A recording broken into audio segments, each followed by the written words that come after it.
ప్రియ దివ్యాత్మ స్వరూపులారా, ఎవరైనా ఒకనాడు వచ్చాడు అంటే ఒకనాడు వెళ్ళాల్సిందే. అయితే వచ్చి వెళ్లే లోపుగా ఏమి మిగిల్చిపోతున్నావు నీవు? ఈ లోకానికి ఒక ఉపకారం, అందరికీ ఉపయోగపడేటటువంటి ఒక భవనం లేదా ఒక చక్కని సేవ, ఏదో ఒకటి మిగిల్చిపోవాలి. ఆ మిగిల్చిపోవడం అపకీర్తిగా కాక సుకీర్తిగా. అందుకని వెళ్ళిన వాళ్ళు మంచి వాళ్ళే, ఒక పని చేసి వెళితే వాళ్ళని కీర్తిశేషులు అంటారు. అయితే చెడ్డ పని చేసిన వాళ్ళు కూడా కీర్తిశేషులే అంటారు అనుకోండి. చెడ్డ పని చేసినటువంటి వాళ్ళకి అపకీర్తిశేషులు అని చెప్పుకుంటే బాగుండదు. కాబట్టి అదేమో ఒక సామెత కదా, చచ్చిన వాడి కళ్ళు చారడేసి అని. ఎలాగో పోయాడు కాబట్టి పోయిన వాడి చెడుగా మనం తలుచుకోవడం ఎందుకు అని విడిచిపెడతారు. కానీ బ్రతికి ఉన్న మనం ఏమి నేర్చుకోవాలి? అతడు ఒక కంసుడు పోయాడు అని అంటే ఎంతమందిని ఏడిపించిపోయాడో కదా, ఎంతమంది వీడు చావు కోసం ఎదురు చూశారో కదా. అలా మన పాలిట కాకూడదు అని అంటే ఏమో ఈ బ్రతుకు ఎన్నాళ్ళో తెలియదు. తెలియని మనం ఏం చెయ్యాలి? ఉన్న నాళ్లలోనే మనం ఒక మంచి పని చేద్దాం. మనం పోయినా మనం చేసినటువంటి పని శాశ్వతంగా మిగిలిపోవాలి, నిలిచిపోవాలి. చరిత్రలో మనం ఒక చారిత్రాత్మక వ్యక్తిగా మిగిలిపోవాలి అనేది మనకిక్కడ కంస వధ ద్వారా మనం నేర్చుకోవాలి. ఇక ఏ పిల్లలైతే తల్లిదండ్రుల పట్ల ఎలా ప్రవర్తించాలో ఇక్కడ మనకి శ్రీకృష్ణ పరమాత్మ చెబుతూ ఉన్నాడు. తల్లిదండ్రిని చెరసాలలో ఉన్నటువంటి వారిని విడిపించి, అమ్మా చెల్లుబడి కలిగి ఎవ్వడు తల్లికి తండ్రికి దేహ ధనముల వృత్తుల్ సెల్లింపడట్టి కష్టుడు ప్రహ్లదుడా మీత్మనాథ ఫలలాసియగున్. తల్లిదండ్రిని చూడగలిగేటటువంటి దక్షత ఉండి కూడా, అంటే చెల్లుబడి కలిగి యోగ్యత ఉంది, తల్లిదండ్రి ఇచ్చిన ఆస్తే బాగా ఉంది, ఇతడు కూడా కష్టపడి సంపాదించాడు, అయినప్పటికీ కూడా ఆ తల్లిదండ్రులకు తన దేహంతో తన ధనంతో ఎవడైతే సేవలు అందించడో అటువంటి వాడు కష్టుడు. అటువంటి వాడి జీవితము వృధా అవుతుంది. అమ్మా మేము కూడా సమర్థులమై ఉండి కూడా మిమ్మల్ని మేము ఏమీ చెయ్యలేకపోయాము. చేసే అవకాశము లేక రాక కారాశాలలమా నిమిత్తము మిమము కంసుండు గారింపగా వారింపగా సమర్థతలు కలిగి మాకు సమర్థత ఉండి కూడా వారింపగా రాక ఆ కంసుణ్ణి ఇంతవరకు వారించలేకపోయాము. నిష్కారుణ్యాత్ములమైన క్రూరుల కౌటిల్య సంచారులను సారాతిక్షములార మమ్ము కొరతల్ సైరించి రక్షింపరే. అమ్మా మేము కరుణ లేనటువంటి వాళ్ళం, మహాక్రూరులం. ఎవరినైనప్పటికీ కూడా ఆఖరికి దుష్టుడైనటువంటి కంసుడు మీ పాలిట ఏ రీతిగా ప్రవర్తించినా అతన్ని కూడా క్షమించారే తప్ప ఏనాడు తప్పు పట్టలేదు. అటువంటి మీరు కుమారులమైనటువంటి మమ్మల్ని ఇంతవరకు రాలేదు కదా అని కోపించరు. క్షమించండమ్మా, మా తప్పులను మన్నించి అని రామకృష్ణులు కూడా అడిగారు. అంటే ఇది ప్రతి కొడుకుకి ఒక సందేశం, తల్లిదండ్రుల పట్ల ఎలా ప్రవర్తించాలి అనేది. ఈవేళ మనకి వానప్రస్థ ఆశ్రమాలు, వృద్ధాశ్రమాలు పెరిగినవి. అక్కడ ఉంచడం తప్పు కాదు, కానీ వాళ్ళను నిరాదరించి పంపించడము, లేక ఇంట్లో ఉంటే కూడా వాళ్ళను చీత్కరించడము, ధిక్కరించడము చేస్తే అదే క్రియ రేపు మీ పాలిట మీ కొడుకు కోడలు చేస్తారు. ఏది మనం చేస్తామో అదే మరలా మనకి తిరిగి వస్తుంది అనేటటువంటి విషయాన్ని మనం మర్చిపోకుండా ఉండాలి. అలా మాయా మానుష బాలకుండైనటువంటి హరి పలికినటువంటి పలుకులకు తల్లిదండ్రులు ఇద్దరూ కూడా మోహాన్ని చెంది ప్రేమతో ఇద్దరి పిల్లల్ని ఒడిలో కూర్చుండబెట్టుకొని కౌగిలించుకొని కారేటటువంటి కన్నీటితో తడిపేశారు. ఆపై ఉగ్రసేన మహారాజు దగ్గరికి వెళ్ళి, అయ్యా మహారాజా, యయాతి శాపంతో యాదవ వీరులు సింహాసనాన్ని ఎక్కేటటువంటి అర్హత లేదు, అందుచేత మేము దానికి తగము, మేము కోరుకోవడం లేదు కూడా. అదే మరొకరు ఎవరన్నా అయితే కోరుకుంటారండి. కోరుకోవడం ఏమిటి? అటు యదువుకు వాళ్ళ తండ్రి శపించినప్పటికీ కూడా మేము సింహాసనాన్ని ఆక్రమిస్తాము, అర్హత లేకపోయినా ఆనాడు శాపం ఆయనకి కానీ మాకు కాదు కదా అనేవాళ్లే. కానీ శ్రీకృష్ణుడు తాను రాజు కావాలని ఎప్పుడూ అనుకోలేదు, కానీ రాజుల్ని తయారు చెయ్యాలి అనుకున్నాడు. ఏ వ్యక్తిని ఒక రాజకీయ నాయకుడిగా ఒక మంచి లక్షణాలను అతడికి నేర్పించి సింహాసనంపై నిలబెడితే ఆ రాజ్యం ఎంత బాగుంటుందో అలాంటి రాజులను తయారు చెయ్యాలనుకున్నాడు, చేస్తున్నాడు, చేస్తాడు ఇక మనకి మున్ముందు. అందుచేత ఉగ్రసేన మహారాజుని సింహాసనాన్ని అధిష్ఠింపజేసి తన వెంట వచ్చినటువంటి నందుడి దగ్గరకు వెళ్ళారండి. పట్టాభిషేకం అయిన తర్వాత కొన్ని రోజులు ఉన్నారు. ఆ తర్వాత ఒక రోజున బలరాముడితో కలిసి నందుడి దగ్గరికి వెళ్ళి ప్రేమతో, మాటలు రావటం లేదు, తల్లి తండ్రి కన్నా ఎక్కువ చూశారు. తండ్రి, మీరు తండ్రిని చూడము, తల్లి చూడము, యశోదాదేవియు నీవు మా తండ్రిన్ తల్లియు నంచు నుండుదుము, సద్ధర్మంబులం తొల్లి ఏ తండ్రుల్ బిడ్డలనిట్లు పెంచిరి, భవత్ సౌజన్య భావంబులన్ తండ్రి ఇంతటి వారమైతిమి గదా తత్తద్వయోలీలన్. నీలాంటి తల్లిని తండ్రిని ఎక్కడా చూడము. ఇంతవరకు ఎవరూ కూడా ఈ రకంగా మమ్మల్ని పెంచలేదు. మమ్మల్నే కాదు, ఏ పిల్లల్ని ఏ తల్లి తండ్రి పెంచలేదు. మీ యొక్క ఆ సౌజన్యము, మీ యొక్క ఆ ప్రేమ, ఆ వాత్సల్యము చెప్పలేము.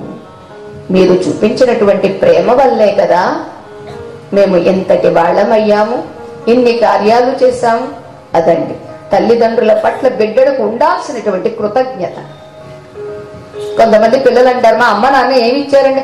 అసలు నీకు ఏమివ్వాలి? కాళ్ళు చేతులు ఇన్ని అవయవాలు కలిగినటువంటి ఒక మానవ జన్మ ఇచ్చారే తల్లి తండ్రి. 2 కాళ్ళు ఇచ్చేసారు, 2 లక్షలు ఇస్తామని ఎక్కడైనా ప్రకటన చేశారనుకోండి, ఇవ్వడానికి సిద్ధపడతాడండి? సిద్ధపడతాడా? సిద్ధపడడే. 2 చేతులు ఇచ్చేసి 5 లక్షలు ఇస్తామంటే ఇచ్చేస్తాడా? 2 కళ్ళు ఇచ్చేసేయండి, దానికి కూడా ఒక 5 లక్షలు ఇస్తామంటే ఇస్తాడా? లేదే. లక్షలతో కొనలేనటువంటి అవయవ సహితమైనటువంటి ఒక మానవ జన్మ తల్లి తండ్రి ఇస్తేనే నీకు వచ్చింది. అది నీవు గుర్తించాలి. అందుచేత తల్లిదండ్రుల పట్ల ఎప్పుడు ఆ కృతజ్ఞత ఎప్పుడూ తనకి మారిపోకూడదు. ఆఖరికి తల్లి తండ్రి పెద్దవాళ్ళైపోయారు, రోగగ్రస్తులయ్యారు, అయినప్పటికీ కూడా వారు ఏ పరిస్థితిలో ఉన్నా నీకు వారి పట్ల కృతజ్ఞతనే ఉండాలి. ఆనాడే పుత్ర ధర్మం నిర్వర్తించినటువంటి వాడి అవుతావు. ఆశ్రమంలో పెట్టిన అప్పుడప్పుడైనా వెళ్ళి కావలసినటువంటి సదుపాయాలు చూడగలగాలి. ఆశ్రమంలో ఉంచడం తప్పు కాదండి. ఎందుకో తెలుసా? ఈవేళ ప్రేమ లేకటండి పిల్లల్ని హాస్టల్స్ లో పెడుతున్నారు. అయితే ఆశ్రమాలకు వచ్చేటటువంటి వాళ్ళందరూ ఇంట్లో ప్రేమగా కొడుకో కోడలో చూస్తే రారండి. ఎందుకంటే ఇంకా అక్కడ వ్యామోహం ఉంటుంది. వాళ్ళు సరిగా చూడకపోతేనే బయటికి వస్తారు. అందుచేత అలా కాకుండా ఆశ్రమాలలో ఉంటే ఆ పవిత్ర వాతావరణంలో సాధన చేసుకోవడానికి వీలుంటుంది. ఇంట్లో ఉంటే మనవలు ముని మనవలతోటే ఆ మోహాలతోటే సాగిపోతుంది. కాబట్టి మనకి పూర్వకాలం వేదకాలంలో కొడుకు ఎదిగిన తర్వాత అతనికి వివాహం చేసి సమర్థుడయ్యాడు అని అనిపించిన తర్వాత పిల్లలు పుట్టాలనేటటువంటి కండిషన్ ఎక్కడా పెట్టుకోలేదండి. వివాహం అయ్యే సమయానికి అతడు సమర్థుడైతే వివాహం చేసి ఆ కొడుకుకి కోడలికి ఆ రాజ్యాన్ని ఆ భోజ్యాన్ని ఏవేవైతే ఉన్నవో అన్ని వాళ్ళిద్దరికి అప్పగించి వానప్రస్థానికి వెళ్ళేవారు. వానప్రస్థం అంటే అడవులకు వెళ్ళడం, వనం అంటే అడవి. ఆ అడవిలోకి వెళ్ళి అంతవరకు వీళ్ళు అనుభవించినటువంటి ఈ రాజ్య సుఖాలను అన్నింటినీ విడిచిపెట్టి, అంతఃపురాలను విడిచిపెట్టి, పంచభక్ష పరమాన్నాలను విడిచిపెట్టి అడవిలో ఒక కుటీరం వేసుకుని తన భర్త తనకు గురువు, భార్య శిష్యురాలు, ఇద్దరు సోదరీ సోదరులే తప్ప అక్కడ భార్య భర్త భావం లేనే. అలా వనములో నివసిస్తూ ఆకు అలము తింటూ శరీరాన్ని తపశ్శక్తితో శుష్కింపచేస్తూ మానవ జన్మ లక్ష్యమైనటువంటి మోక్షాన్ని పొందేటటువంటి వారు. అందుకే ఆ కాలంలో అత్తా కోడళ్ళకి ఎక్కడా తగాదా రాలేదండి. సరే ఇప్పుడు కూడా రావడం లేదనుకోండి. ఎందుకో తెలుసా? పెళ్లికి ముందే బేరం చెప్పుకుంటారు. కండిషన్, మీరు పెళ్లి అయిన వెంటనే వేరే కాపురం పెట్టేస్తామంటే పెళ్లి చేస్తాం. వేరే కాపురం పెట్టేస్తారు. ఏముంది, కొడుకు కూడా అమెరికాలో చదువుతున్నాడు, కోడలు కూడా అక్కడికే వెళ్తుంది. అత్త కోడలు కాస్త అప్పుడప్పుడే కలవడం కాబట్టి ఆ కొద్ది రోజుల్లో ప్రేమగానే ఉండడం జరుగుతుంది. ఇంకా అత్తగారు వెళ్ళటం లేదు కాబట్టి కోడలే దూరంగా వెళ్ళిపోతుంది కొడుకుని తీసుకుని. ఏదో రకంగా ఇప్పుడు వేరు పడడం జరుగుతుంది. కానీ పూర్వకాలంలో ఆ రకంగా ఉండేది. అందుచేత మనకు ఉండేటటువంటి బ్రహ్మచర్య, గృహస్థ, వానప్రస్థ, సన్యాస ఆశ్రమాలను సక్రమంగా నిర్వర్తించుకోమని మనకి వేదమాత చెబుతుంది. ఆ వానప్రస్థంలో ఉన్నటువంటి వాళ్ళకి ఇక పూర్తిగా విరక్తి వచ్చినప్పుడు సన్యాస దీక్షను తీసుకుని సన్యసించి సన్యస్తమయ సర్వమపి సన్యస్తమయ, అన్నీ నా చేత విడవబడినవి అని విడిచిపెట్టి విరక్తితో ఆత్మానురక్తితో జీవితాన్ని సాగించడం. అందుచేత తండ్రి, మీరందరూ మీతో పాటు మన బంధు బాంధవులు ఎవరెవరైతే ఉన్నారో వారందరితో చెప్పండి, వాళ్ళని నేను ఎప్పుడూ మర్చిపోను. మేము ఎక్కడ ఉన్నా మా మదిలో మీరందరూ గుర్తొస్తూనే ఉంటారు. మీ వ్రజంలో మక్కువతో, ప్రేమతో మీరందరూ కృపతో మాకు చేసినటువంటి సేవలు ఒకటా రెండా, ఎన్నెన్ని మరెన్నెన్ని, అవేవి మర్చిపోలేము అని చెప్పి విలపిస్తూ ఉన్నటువంటి నందుడికి ధైర్యాన్ని, ఓదార్పుని చెప్పి వస్త్రభూషణాదులు వచ్చినటువంటి వారందరికీ సమర్పించి సాదరంతో కౌగిలించుకొని గోవిందుడు సాగనంపాడు. నందుడు పాపం బాష్ప జలిల సన్నేత్రుడై, స్త్రీలకు వచ్చినంత తొందరగా పురుషులకు రాదండి కంటి నీరు. వచ్చింది అంటే అది చాలా భరించరానటువంటి దుఃఖం అయితేనే పురుషులకు వస్తుంది. అలాంటిది నందుడు కూడా ప్రేమ విఫలుడై కన్నుల వెంబడి నీళ్లు కారుస్తూ తన వెంట ఎవరెవరు వచ్చారో అందరూ కలిసి వెళ్ళారండి. ఇక ఇక్కడ మధురా నగరంలో ఉన్నటువంటి దేవకీ వసుదేవుల పుత్రులైనటువంటి రామకృష్ణులు గర్గాచార్యుల వారి రాకతో ఉపనయన సంస్కారము జరిగింది. ఉపనయనం అంటే దగ్గరే ఉన్నటువంటి నేత్రాన్ని తెరిపించేటటువంటి సంస్కారము ఉపనయన సంస్కారం. అదే యజ్ఞోపవీత, యజ్ఞం చేసి ఒక వీతము అంటే దారము, ఉపవీతము శరీరానికి ఎప్పుడు దగ్గరగా ఉంచేట్టుగా దారం వేస్తారు. ఎందుకంటే శరీరానికి దగ్గర ఉండేట్టుగా దారం వేయడం వీపు దొరదొస్తే గోక్కోవడానిక? తెలియని వాడు అదే అనుకుంటాడు. దానికోసం కాదు. నీ శరీరంలో నీకు సూక్ష్మ శరీరం అని చెప్పబడేటటువంటివి 24 ఇంద్రియాలు ఉన్నది. జ్ఞానేంద్రియాలేదు, కర్మేంద్రియాలేదు, ప్రాణాలేదు, భూతాలేదు, దెయ్యాలు కాదు. ఆకాశము, వాయు, అగ్ని, జలము, పృథ్వీ, పంచభూతాలు, మనోబుద్ధి, చిత్త, అహంకారము. ఈ 24 ఇంద్రియాలను 24 అక్షరములు సంపుటైనటువంటి ఏ గాయత్రి మహామంత్రం ఉన్నదో ఆ మహామంత్రం నిన్ను ఒక కవచం వేసుకుంటే కూడా నీకు రక్షణ ఉండకపోవచ్చు. బుల్లెట్ ప్రూఫ్ వేసుకున్నటువంటి ఇందిరాగాంధీని ఎవరు కాపాడలేకపోయారు, బుల్లెట్ ప్రూఫ్ కాపాడలేకపోయింది. కానీ ఎవరైతే నిష్ఠతో ఈ 24 అక్షరముల సంపుటైనటువంటి గాయత్రి మహామంత్రాన్ని జపిస్తారో, గాయంతం త్రాయతే యస్మాత్ సా గాయత్రి. గాయత్రి అయినటువంటి శబ్దానికి నిర్వచనం ఏమిటంటే ఎవరైతే కీర్తిస్తూ ఉంటారో వాళ్ళని రక్షిస్తూ ఉంటుంది. 24 ఇంద్రియములను, అవయవములను. అదిగో అటువంటి యజ్ఞోపవీత సంస్కారం మన బలరామకృష్ణులిద్దరికీ చేశారు. ఇక ఉపనయనం అనంతరము బ్రాహ్మణోత్తములకు దక్షిణలుగా ఇచ్చాడు. వసుదేవుడు పాపం ఆనాడు పుట్టినప్పుడు చెరసాలలో ఉన్నాడు, మానసికంగా సంకల్పించాడే తప్ప ఇవ్వలేదు. ఇవాళ ఆనాడు 10,000 గోవులు అని సంకల్పించాడు, ఇవాళ 10,000 కాదండి, లెక్కలేనటువంటి గోదానము, భూదానము, సువర్ణదానము, వస్త్రదానము అన్నింటినీ చేసి వచ్చినటువంటి వారందరినీ ఆదరంగా పంపించారు.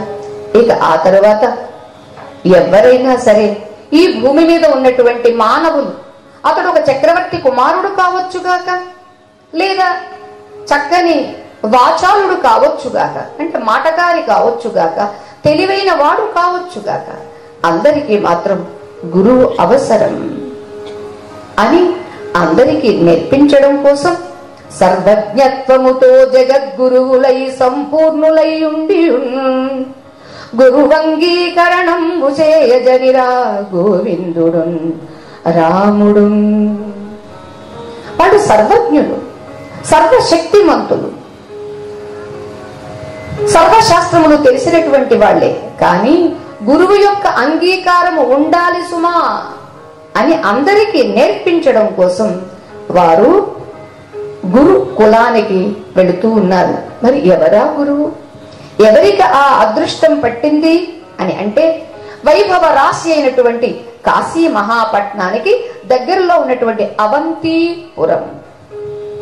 అటువంటి ఆ అవంతిపురంలో నివసించేటటువంటి సకల విద్యావేత్త అయినటువంటి మహానుభావుడు సాందీపని మహర్షి. అతడు మాత్రమే అర్హుడు బలరామకృష్ణులకు విద్య నేర్పించడానికి. అటువంటి సాందీపని మహర్షి యొక్క ఆశ్రమానికి వెళ్లి యథోచితంగా దర్శించి నమస్కరించి విద్యను అభ్యసిస్తూ ఉన్నారు పరీక్షిం చక్రవర్తి. శిష్యుడు ఎలా ఉండాలో అలాగే ఉన్నారే కాని మేము అవతార పురుషులము, మేము చాలా మంది రక్కసులను చంపాము, ఈ మధ్యనే కంసుణ్ణి కూడా చంపాము, అందుచేత మాకు ఏమి తక్కువ ఏమి లోటు అనేటటువంటి కించిత్ నిర్లక్ష్యం కాని అశ్రద్ధ కాని ఏమీ చూపించలేదు. శిష్యుడు అని అంటే శుశ్రూష అనే శబ్దం నుంచి వస్తుంది. దేనిలోనైనా మిగిలిపోతాడే తప్ప కదిలిపోడు, కదిలించడు. వాడు ఎవడో అతడు శిష్యుడు. ఏం చేశాడట? వేదశ్రేణియురంగకంబులు ధనుర్వేదంబు తంత్రంబు మన్వాది వ్యాకృత ధర్మశాస్త్రములు ఉజ్జన్యాయమున్ తర్క విద్యా దక్షత్వంబు రాజనీతియును శుద్ధ ప్రక్రియున్ చెప్పే ఆ భూదేవాగ్రణి రామకృష్ణులకు సంభూత ప్రమోదంబునన్. వేదశ్రేణియు ఋగ్వేద, యజుర్వేద, సామవేద, అథర్వ వేదములు, అలాగే షడంగములు, శిక్షా, కల్పము, వ్యాకరణము, నిరుక్తము, ఛందస్సు, జ్యోతిష్యము, వ్యాకరణము అనేటటువంటివి, అలానే ధర్మశాస్త్రములు, అలాగే న్యాయము, తర్కము అనేటటువంటివి, అలాగే రాజనీతి, చాలా ఏది దాచకుండా ఆ మహానుభావుడు ఇద్దరికీ చెప్పారట. భూదేవాగ్రణి, భూదేవతలు అంటే బ్రాహ్మణోత్తములండి. భూమి మీద కనిపించేటటువంటి దేవతలు ఎవరు అంటే బ్రాహ్మణులు. అందుకని బ్రహ్మణ్యో బ్రహ్మ బ్రహ్మజ్ఞో బ్రాహ్మణ ప్రియ విష్ణు సహస్రనామంలో నామం ఉందండి. బ్రహ్మణ్యుడు, బ్రహ్మగా చేసేటటువంటి వాడు. బ్రహ్మజ్ఞ, బ్రహ్మం అంటే ఏమిటో తెలిసినటువంటి వాడు. బ్రాహ్మణ ప్రియ, బ్రాహ్మణుడంటే ప్రియమైనటువంటి వాడు. ఎందుకని? భూమి మీద వారు సంచరిస్తూ ఏ ఏ సమయాలలో మనం ఏమేమి చేస్తే మంచిదో, కుటుంబంలో కానీ, వ్యాపారంలో కానీ, ఉద్యోగంలో కానీ, సమాజంలో కానీ, ఏ రంగంలో, రాజకీయంలో కానీ, అందుచేత బ్రాహ్మణోత్తములు భూదేవతలు. ఆ భూదేవతలలో అగ్రగణ్యుడు ఎవరు? సాందీపని మహర్షి. రాజా వింటున్నావా? 64 విద్యలు 64 దినంబులంతనవారు నెరవాదులైన కథమున నెరినొక్కొక్క నాటి వినికి నేర్చిరిలేజా. ఇలా ఈశా, ఇలా అంటే ఈ లోకాన్ని ఈశా నియమిస్తున్నటువంటి హే మహారాజా పరీక్షణ చక్రవర్తి 64 కళలు, చతుషష్ఠి కళలు అంటారండి. ఈ 64 కళలను 64 రోజుల్లో నేర్చేసుకున్నారటండి. విన్నారా? మనకి ఎన్ని రోజులు పడుతుందో 64 కళలు నేర్చుకోవడం. రోజులు ఏమిటంటే జన్మలు సరిపోవండి. ఏమిటది? ఎందుకని? రాక కాదు, మనందరికీ ఆదర్శంగా. గురుర్బ్రహ్మా గురుర్విష్ణు గురుర్దేవో మహేశ్వరః గురు సాక్షాత్ పరబ్రహ్మ తస్మై శ్రీ గురవే నమః. गुरु ब्रह्म रूप जानो शिव का स्वरूप मानो. गुरु ब्रह्म रूप जानो शिव का स्वरूप मानो. गुरु का समान नाही दूसरा जगत में. गुरु का समान नाही दूसरा जगत में. गुरु ब्रह्म रूप जानो शिव का स्वरूप मानो. गुरु ब्रह्म रूप जानो शिव का स्वरूप मानो. पाप से बचावे गुरु जान को सिखावे गुरु. पाप से बचावे गुरु जान को सिखावे गुरु. ब्रह्म से मिलावे गुरु तुरीयावधान में. ब्रह्म से मिलावे गुरु तुरीयावधान में. गुरु ब्रह्म रूप जानो शिव का स्वरूप मानो. गुरु ब्रह्म रूप जानो शिव का स्वरूप मानो. గురువుని బ్రహ్మ విష్ణు మహేశ్వరుని ఎందుకు అంటున్నామండి అని అంటే, మనలో ఒక సృజనాత్మకతను కలిగిస్తాడు, మనలో ఒక పుణ్యాన్ని సత్కర్మను సృష్టి చేస్తాడు. కాబట్టి గురువు బ్రహ్మ. సద్గుణాలను సృష్టించి జ్ఞానమును సృష్టించి సృష్టించినటువంటి ఈ జ్ఞానాన్ని పోషింపజేస్తాడు. కాబట్టి గురువు విష్ణువు. ఏ జ్ఞానాన్ని నేర్చుకుంటున్న కొద్దీ అజ్ఞానము తరుగుతూ ఉంటుందో ఆ తరిగించేటటువంటి వాడే ఈశ్వరుడు, లయం చేసేటటువంటి వాడు శివుడు, గురుడు. కేవలం బ్రహ్మ విష్ణు మహేశ్వరులే కాదు, సాక్షాత్ పరబ్రహ్మ. ఎందుకో తెలుసా? పాపము నుండి నిన్ను రక్షిస్తాడు, జ్ఞానమును నీకు నేర్పిస్తాడు, బ్రహ్మతో నిన్ను అనుసంధానం చేయిస్తాడు. ఇది ఇందుకు గురువు. బాహ్యమైనటువంటి విద్యలకు గురువు ఎలా అవసరమో వాటిల్లో బ్రహ్మ విద్య కోసం కూడా గురువు అవసరం. మనం అనుకుంటామండి బాహ్య విద్యల కోసం పిహెచ్డియో లేకపోతే ఎన్ని చేసినా యూనివర్సిటీ వరకు లేకపోతే స్టేట్స్ వెళ్ళో బయట పొట్టకూటి విద్యల కోసం మనం సమయాన్ని వెచ్చిస్తాం, ధనాన్ని వెచ్చిస్తాం, సమయాన్ని కూడా వెచ్చిస్తాం. కానీ బ్రహ్మ విద్య కోసం ఎవరికి టైం ఉండదండి. ఎందుకని? ఇంకా దాని అంత అవసరం మనకి ఇంకా ఏర్పడలేదు. కాబట్టి ఈ విద్య బాగా చదివితే బాగా డబ్బులు వస్తాయి. బాగా డబ్బులు వస్తే ఏమొస్తుంది? కంఫర్ట్స్ వస్తాయి. కంఫర్ట్స్ వస్తే ఏమొస్తుంది? 10 మందిలో నేమ్ అండ్ ఫేమస్ అవుతాం. ఇక ఆపై ఏమవుతాం? ఇక అంతే. కానీ ఇంత ఫేమస్ పొందినటువంటి మనము ఎవరిమి అనేది మనకు తెలియదు. అది తెలుసుకోవడానికే బ్రహ్మ. నేను పుట్టానని అనుకున్నావు, కానీ ఒకరోజు గిట్టుతానని అనుకుంటున్నావు. గిట్టుట నాకు వద్దు, ఇక గిట్టడాలు చాలు, పుట్టడాలు చాలు అని అనుకుంటే నీవు బ్రహ్మ విద్యను నేర్చుకుంటావు. అందుచేత బ్రహ్మసే మిలావే గురు తురీయావధానమే. నేను ఏదో ఒక అవస్థకు లొంగి ఉండేటటువంటి వాడిగా కాక అవస్థ అతీతుడవి అని ఆ విద్యను నేర్పిస్తాడు గురువు. అందుచేత గురువు యొక్క ప్రాధాన్యతని సాక్షాత్ బలరామకృష్ణులు కూడా మనకు నేర్పించారు. గురువులకు ఎల్ల గురులై గురులకు భావములు లేక పొమరారు, జగద్గురులు త్రిలోక హితార్థము గురు శిష్య న్యాయ నీల గుల్జిరి వేడ్కన్.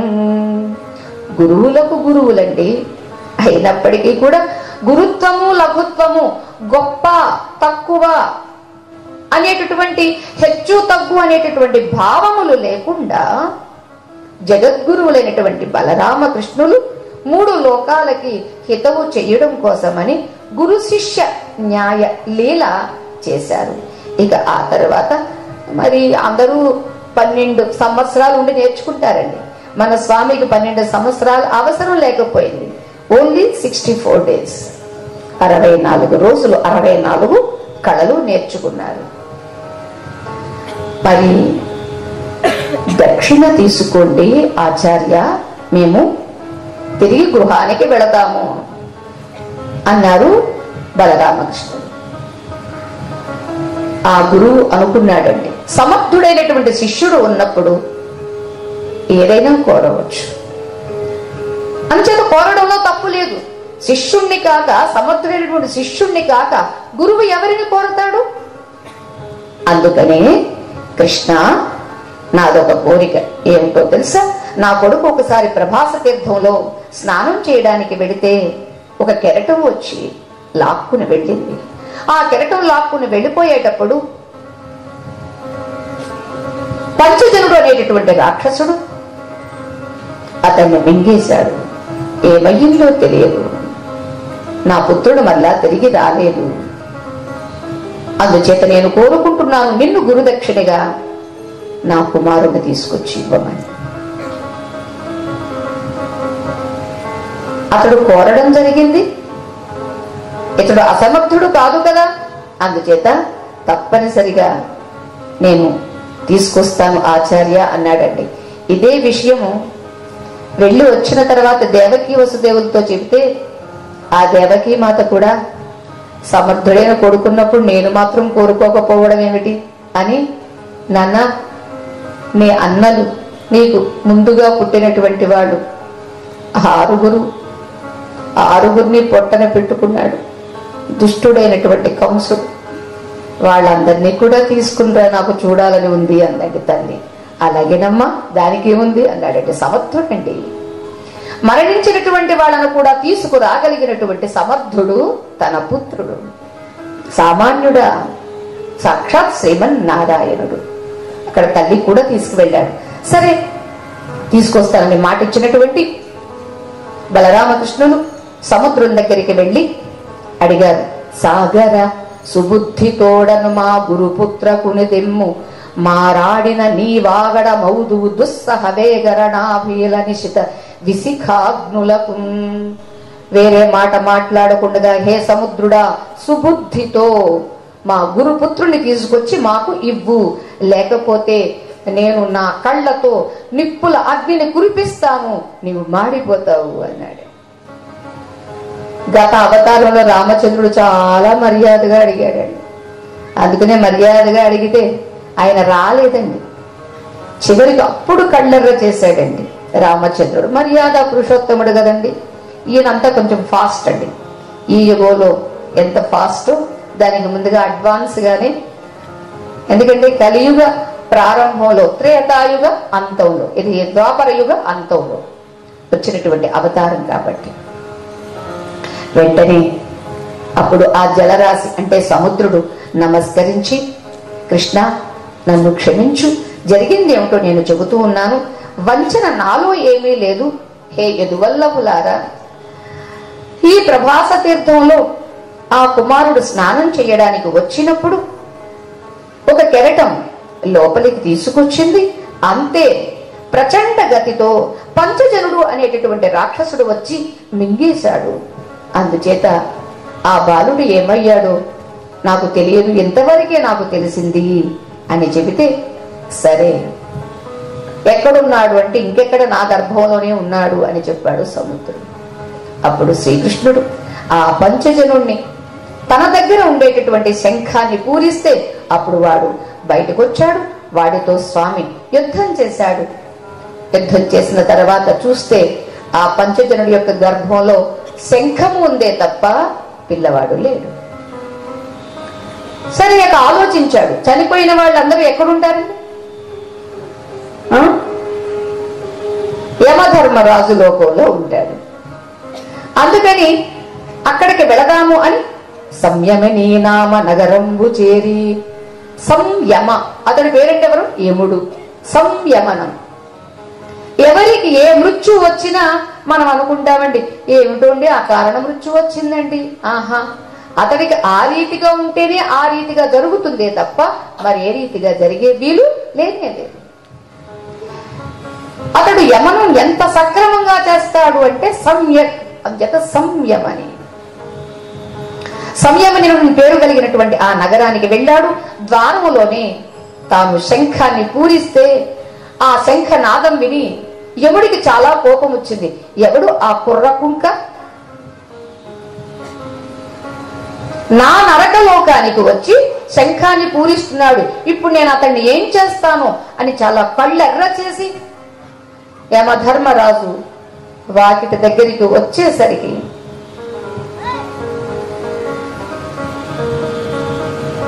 చూశాడు. యమధర్మరాజు బలరామకృష్ణుడు చూసిన వెంటనే గుర్తించాడు, వీరు సామాన్యులు కానే కాదు, రామకృష్ణులు సాక్షాత్ శ్రీమన్నారాయణుడు, ఆదిశేషుడు, లీలా మానవులు అని అనుకుని భక్తితో నమస్కరించి శుశ్రూష చేసి సర్వభూతమయుడైనటువంటి శ్రీకృష్ణ పరమాత్మకు మహాత్మా భగవన్ ఆజ్ఞ ఇవ్వవలసింది అని అడిగాడండి. అందుకని మనకి ఏదైనా ఒకటి తెలిసి ఉంటే తెలిసి ఉన్న దాని పట్ల మర్యాదగా సక్రమంగా మనం ప్రవర్తిస్తాము. వచ్చినటువంటి వాడు చిన్నపిల్లాడే కదా అని అనుకుంటే ఒక ఇంద్రుడులాగో లేక ఒక బ్రహ్మగారిలాగో యముడు ప్రవర్తిస్తే యముడిని యమలోకానికి కాదండి పైలోకానికి పంపించేసేవాడే. కానీ తెలిసినటువంటి యముడు అడిగాడు, అయ్యా నేనేం చెయ్యాలి భగవన్ అని. మా గురునందనుడు ఇప్పటికి ఏ వయస్సులో ఏ పుష్టిగా ఏ విద్యలను నేర్చి ఉంటాడో ఆ పిల్లాడిని నాకు ఇవ్వాల్సింది అని కృష్ణుడు అడగడంతో తాను తీసుకొచ్చి ఇచ్చాడు యమధర్మరాజు. ఘన దుర్జన దమను మహిష గమను శమను. ఇక ఆ తర్వాత ఇచ్చినటువంటి ఆ పిల్లాడిని తీసుకుని వీడ్కోలు తీసుకున్నాడు. ఎవరితోటండి? దుర్జన దమనుడు యముడు, మహిష గమనుడు. దున్నపోతు మీద కదా వెళుతుంటాడట. శమనుడు కూడా చాలా ఓర్పు కూడా కలిగినటువంటి వాడు. ఇక ఆపై సాందీపని మహర్షి దగ్గర తీసుకొచ్చి పుత్రుణ్ణి సమర్పించారు, గురుపుత్రుణ్ణి బలరామకృష్ణులు. ఇక ఆ గురు పత్నికి గురువు గారికి ఎనలేని సంతోషం అండి. ఎవడిస్తాడండి ఇలాంటి దక్షిణ? కొన్ని కోట్లు ఇవ్వనమంటే ఇవ్వవచ్చుగాక, పోయిన పుత్రుణ్ణి తీసుకుని రాగలడా? అందుకని అవతరించిన నాటి నుంచి తన యొక్క పరతత్వాన్ని ప్రదర్శిస్తూనే వచ్చాడు శ్రీకృష్ణ అవతారంలో. అందుకని ఈ అవతారాన్ని పూర్ణావతారం అని అనలేదు, పరిపూర్ణావతారం. రామచంద్రుడు పూర్ణావతారము, శ్రీకృష్ణ పరమాత్మ పరిపూర్ణ అవతారం. ఇక ఆ తర్వాత శిష్యులిద్దరిని దీవించి పంపించారు. వారంతా తిరిగి మరలా మధురకు చేరారు. ఇక ఆ తర్వాత శ్రీకృష్ణ పరమాత్మ ఉద్ధవుణ్ణి పిలిచి, ఉద్ధవా, నా వాళ్ళు నా ప్రేమికుడు, నేనంటే నా కోసం సర్వస్వాన్ని సమర్పించినటువంటి గోపికల దగ్గరకు నీవు వెళ్ళాలి అని చెప్పాడు. వెళ్ళి ఏం చెప్పాలో కూడా చెప్పాడు. ఎందుకో తెలుసా? ఉద్ధవుడికి జ్ఞానం తెలుసు, గోపికలకు భక్తి తెలుసు. భక్తి జ్ఞానము అనేటటువంటివి రెండు ఒక్క చోట ఉంటే ఆ సమ్మేళనం. ప్రయాగ కుంభ మేళ అని మనం ఎలా అనుకుంటాము? ఎందుకనండి ప్రయాగ కుంభమేళ లేదా హరిద్వార్ కుంభమేళ ఎందుకంత పోతాము? కొన్ని వందల లక్షల జనాలు ఉంటే కూడా మనం ఎందుకు వెళతాము అని అంటే అది ఒక మేళ, సమ్మేళ. అది ఒక పరమ పవిత్రమైనటువంటి సమ్మేళనం. మహాత్ములు అన్నటువంటి వాళ్ళందరూ అక్కడ కలుస్తారు. ఆ మహాత్ములందరూ కలిసి ఆ నదిలో, అది ఒక గంగా యమున అయితే మధ్యలో అంతర్వాహిని సరస్వతి. అటువంటి గంగా యమున సరస్వతి అనేటటువంటి సమ్మేళనంలో అందరూ ఏ రీతిగా కలుస్తారో అలా ఇక్కడ ఉద్ధవుడు అనేటటువంటి జ్ఞాన నది, గంగమ్మ, యమున అనేటటువంటి భక్తి నది, ఈ రెండింటినీ కలపాలి అనుకుని పంపించాడు శ్రీకృష్ణ పరమాత్మ. వెళ్ళినటువంటి ఉద్ధవుడు నందగోకులానికి, ఏది బృందావనానికి వెళ్ళాడు. వెళ్ళి యశోదానందుల్ని ఊరడించాడు. మీరు బాధపడవద్దు, మీకోసం వస్తాడు. లౌకిక మొల్లక నన్నాలోకించు ప్రపన్నులకు లోబడి కరుణాలోకముల పోషింతును నాకాశ్రిత రక్షణములు నైసర్గికముల్. ఉద్ధవా, నేను చెప్పేటటువంటి మాట నా తల్లిదండ్రులకు ఇది, గోపికలకు మాట అది కూడా చెప్పాడండి.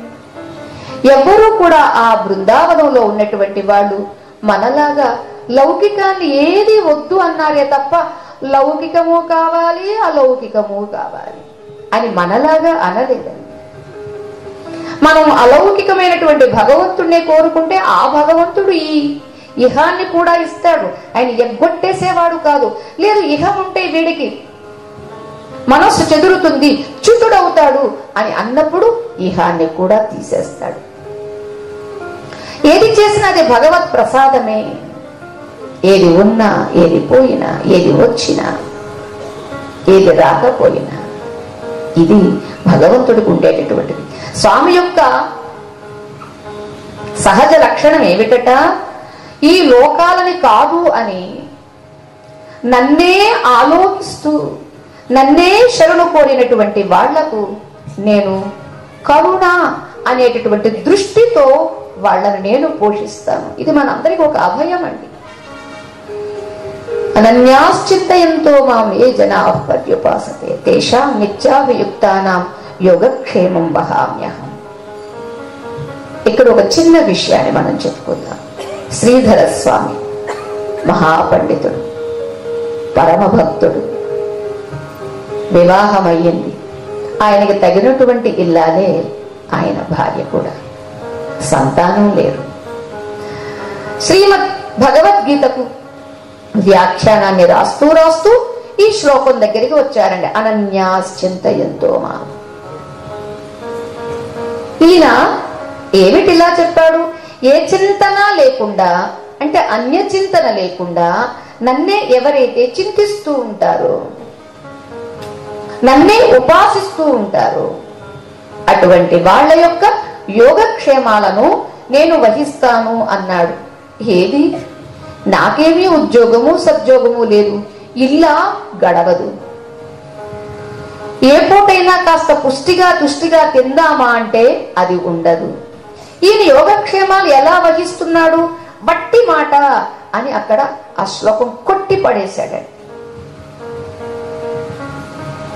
కొట్టాడు కానీ మనసులో ఏమో తప్పు చేసినట్లుగా, బాధగా, వెలితిగా ఉంది, భరించలేనంత బాధగా ఉంది.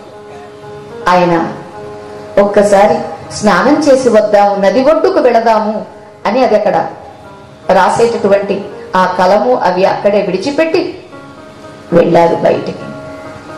ఇంతలో ఒక బాలుడు వచ్చాడు, నెత్తి మీద బొట్ట పెట్టుకొని. బొట్ట అంటే గంప, ఎంత పెద్ద గంప ఉంటుంది చూడండి. ఆ పిల్లాడేమో పాపం 8 ఏళ్ల పిల్లాడు. ఆ పిల్లాడు నెత్తి మీద గంప పెట్టుకొని, అమ్మా అమ్మా దించు దించు, చాలా బరువుగా ఉంది, రా రా దించు అని అన్నాడు శ్రీధర స్వామి భార్యని. ఆ పిల్లాడు ఆవిడ చూసి, ఆ పిల్లాడిని చూసి, అయ్యో ఎవరు నాయనా ఎంత బరువు మెట్టుకుని పోస్తున్నావు, ఏం చేస్తామో తప్పుతుందా అంటున్నాడు.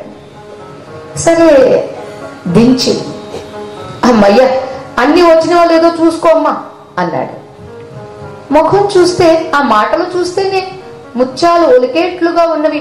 ముఖం చూస్తే ఇక్కడ ఇలా గీరినట్టుగా ఉంది. ఏమిటి నాయన నొసట ఏమిటి అలా ఏదో తగిలింది?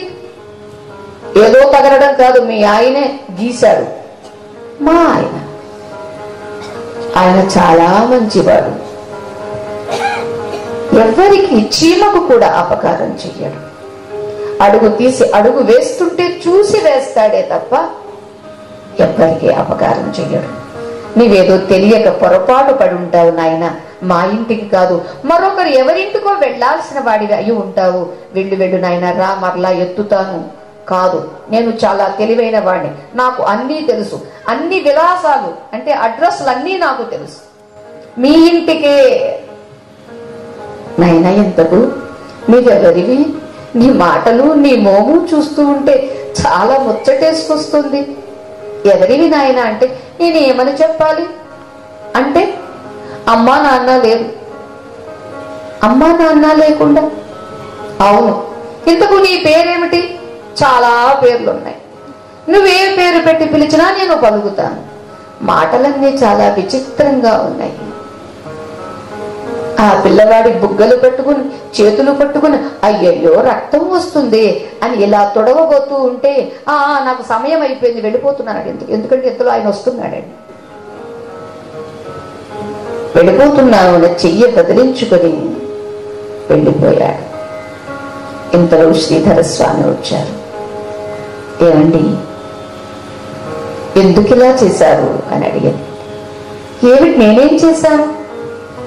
ఒక పిల్లాడు ఇలా వచ్చాడు, పాపం, లేత ముఖం, వికసించిన పద్మములాగా ఎంత సుకుమారంగా ఉందో అలాంటి పిల్లవాడి నొసట మీరు గీశారట. ఆ పిల్లాడు చెప్పాడు. నేను గీయడం ఏమిటి? ఆ పిల్లాడు చెప్పాడా? ఇంకేం చెప్పాడు? అర్థమైపోయిందండి ఆయనకి. ఇంకేం చెప్పాడు? జరిగిందంతా చెప్పిందండి భార్య. అప్పుడు ఆమె 2 చేతులు పట్టుకొని, ఈ చేతులతో ఆయన ఎక్కడెక్కడ స్పృశించావు, ఏది ఆ చేతులు నాకివ్వు, ఆ చేతులు నాకివ్వు అని ఆ చేతుల్ని తల మీద, ముఖం మీద, చేతుల మీద పెట్టుకొని పరవశించిపోయాడు శ్రీధర స్వామి. అప్పుడు వెంటనే, స్వామి నన్ను క్షమించు, నేను ఎంత పొరపాటు చేశాను కదా, నీవు చెప్పినటువంటి వాక్యాన్ని నేను కొట్టి పడేశాను, అది నీకు గాయం చేసిందే, ఎంత తొందరపాటు పడ్డాను నేను, నన్ను క్షమించు స్వామి అన్నాడు. అప్పుడు అతనికి తెలిసింది, వచ్చినటువంటి వాడు సామాన్యుడు కాదు, శ్రీకృష్ణచంద్రుడు ఒక బాలుడుగా వచ్చి నీకు దర్శనమిచ్చాడు. నీవెంతటి అదృష్టవంతురాలివో కదా. వ్యాఖ్యానాన్ని రాస్తూ పరితపిస్తూ భక్తి చేస్తున్నటువంటి వాడు శ్రీధర స్వామి అయితే, ఆయనకు సేవలు అందిస్తూ ఉన్నటువంటి భార్యకు దర్శనమిచ్చాడు. అందుకే భార్యకు వేరే పూజలు అవసరం లేదు, పునస్కారాదులు ఏమీ అవసరం లేదు. భర్తను సక్రమ మార్గంలో పెట్టుకుంటూ ఆ మార్గంలో వెళుతున్నటువంటి భర్తకు సహకరించడమే భార్య చేయాల్సినటువంటి పూజ పునస్కారాలు. అందుకని శ్రీకృష్ణుడు దర్శనాన్ని ఆయన భార్యకు ఇచ్చాడు. ఆపై మరలా శ్రీధర స్వామి ప్రార్థిస్తే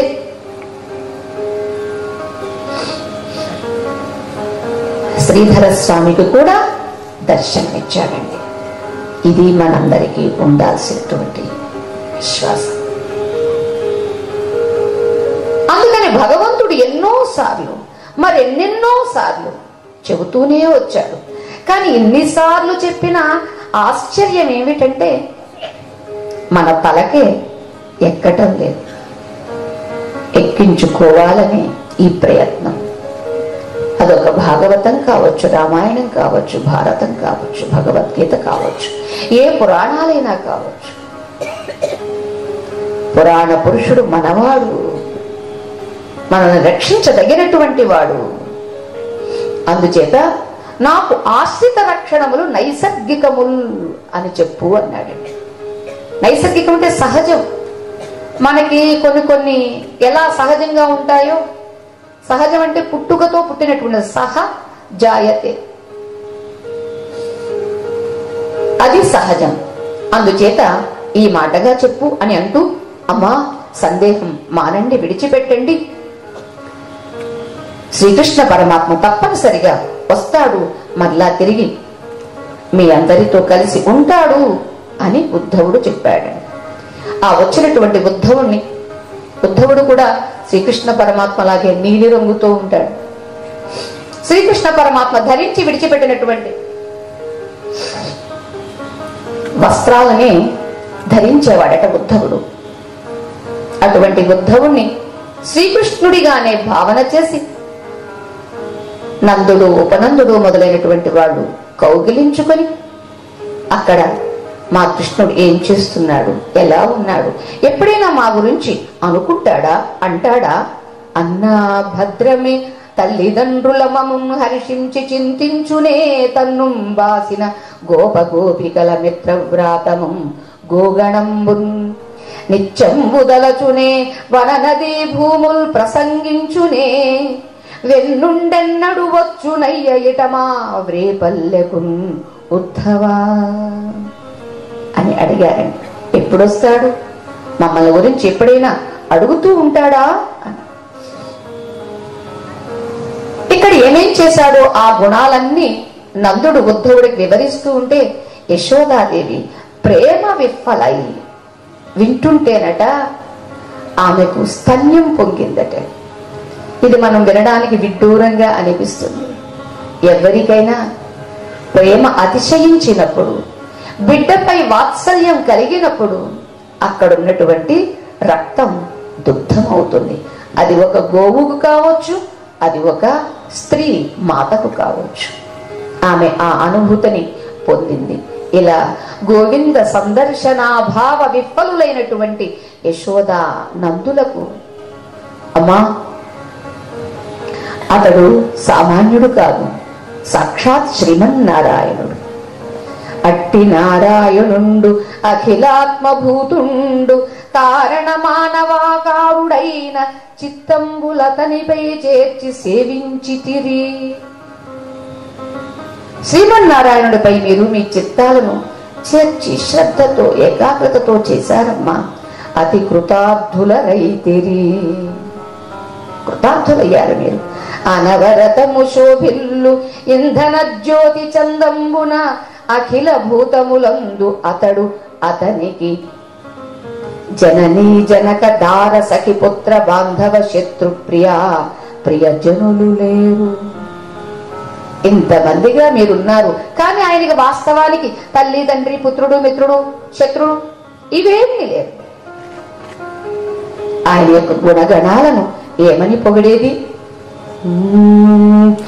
ఏమని పొగడవచ్చు నీతని ప్రభావము, ఏమని పొగడవచ్చు నీతని ప్రభావము, ప్రేమరునో పుణ్యులాల వినరు. ఏమని పొగడవచ్చు నీతని ప్రభావము, ప్రేమరులో పుణ్యులాల వినరు. ఈ కథలు ఏమని పొగడవచ్చు నీతని ప్రభావము.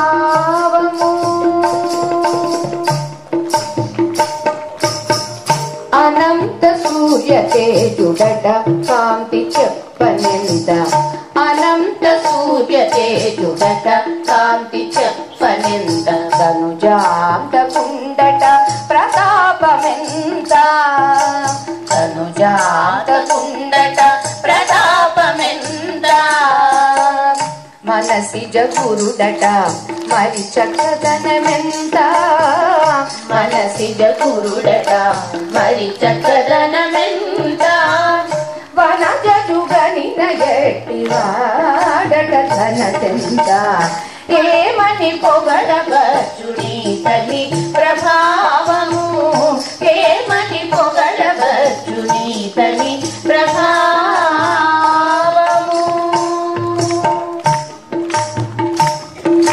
గంగా జనపుడట గంగా జనపుడట కడు చెప్పే పుణ్యమెంత చెంగట భూగాంతుడట సింగారమెంత రంగగు లక్ష్మీశుడట రాజసమ్ములెంచనెంత రంగగు లక్ష్మీశుడట రాజసమ్ములెంచనెంత అంగవించు సర్వేశుడట సంపదంత ఏమని పొగడవచ్చుని తని ప్రభావము ఏమని పొగడవచ్చుని తని ప్రభావము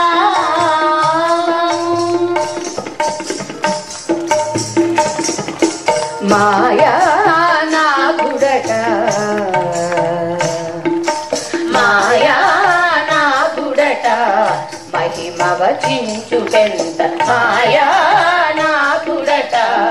మహిమవచించుటెంత చేయడత విష్ణుడట ఇరవెంత చేయడత విష్ణుడట ఇరవెంత పాయక శ్రీ వెంకటాద్రిపతి అయి వరములిచ్చే పాయక శ్రీ వెంకటాద్రిపతి అయి వరములిచ్చే వేయి రూపులవాడట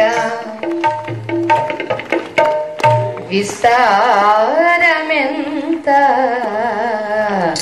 ఏమని పొగడవచ్చుని తని ప్రభావము ఏమరులో పుణ్యులాల వినరు ఈ కథలు ఏమని పొగడవచ్చు ఏమని పొగడవచ్చు ఏమని పొగడవచ్చు నీ తని ప్రభావము.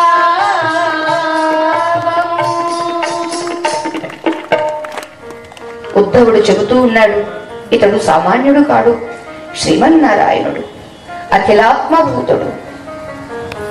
సూర్య చంద్రులే అతనికి నేత్రాలు. గంగమ్మకు జనకుడు, మాయకు నాథుడు. మనసిజ గురుడు అంటే మన్మథుడికి గురుడు, సాక్షాత్ మన్మథ మన్మథ. అటువంటి శుభ లక్షణాలు చెబుతూ మానవాకారుడై అతడు వచ్చాడు. అటువంటి వాణ్ణి మీరు పుత్రుడుగా భావించి సేవించారు, కృతార్థులయ్యారు. అటువంటి ఆ భగవంతుడి సేవించిన మీకు జన్మ కర్మలు లేవు, స్వామికి కూడా జన్మ కర్మలు లేవు. జన్మ కర్మలను జన్మంబులును లేవు, శిక్ష రక్షణంబు సేయు కొరకు గుణ విరహితుడయ్యు గుడి అయి సర్వరక్షణ వినాశకేలి సలుపుచుండు.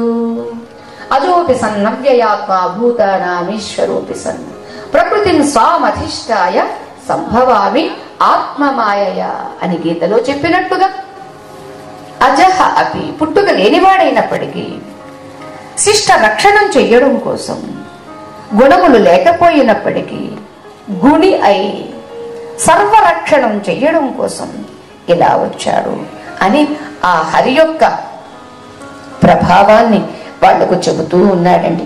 చెబుతూ ఉండగా ఒకనాడు తెల్లవారింది. అందరూ దధిమథనాలు చేస్తూ ఉంటే శ్రీకృష్ణ లీలలు వింటూ లేచాడు ఉద్ధవుడు.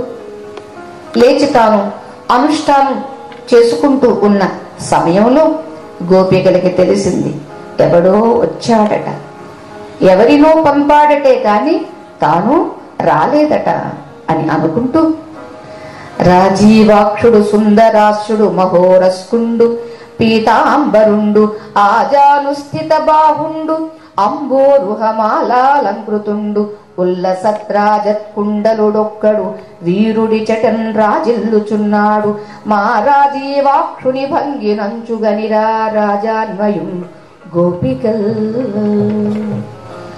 రూపం కూడా శ్రీకృష్ణుడిలాగే, నేత్రాలు పద్మదళాయతాక్షుడంట, వక్షస్సు కూడా విశాలంగా ఉందట.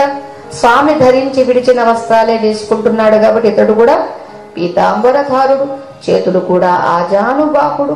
అటువంటి వాడిని చూసి మనవాడు కాదు కానీ మనవాడిలాగా ఉన్నాడు అని అనుకున్నారండి గోపికలంతా.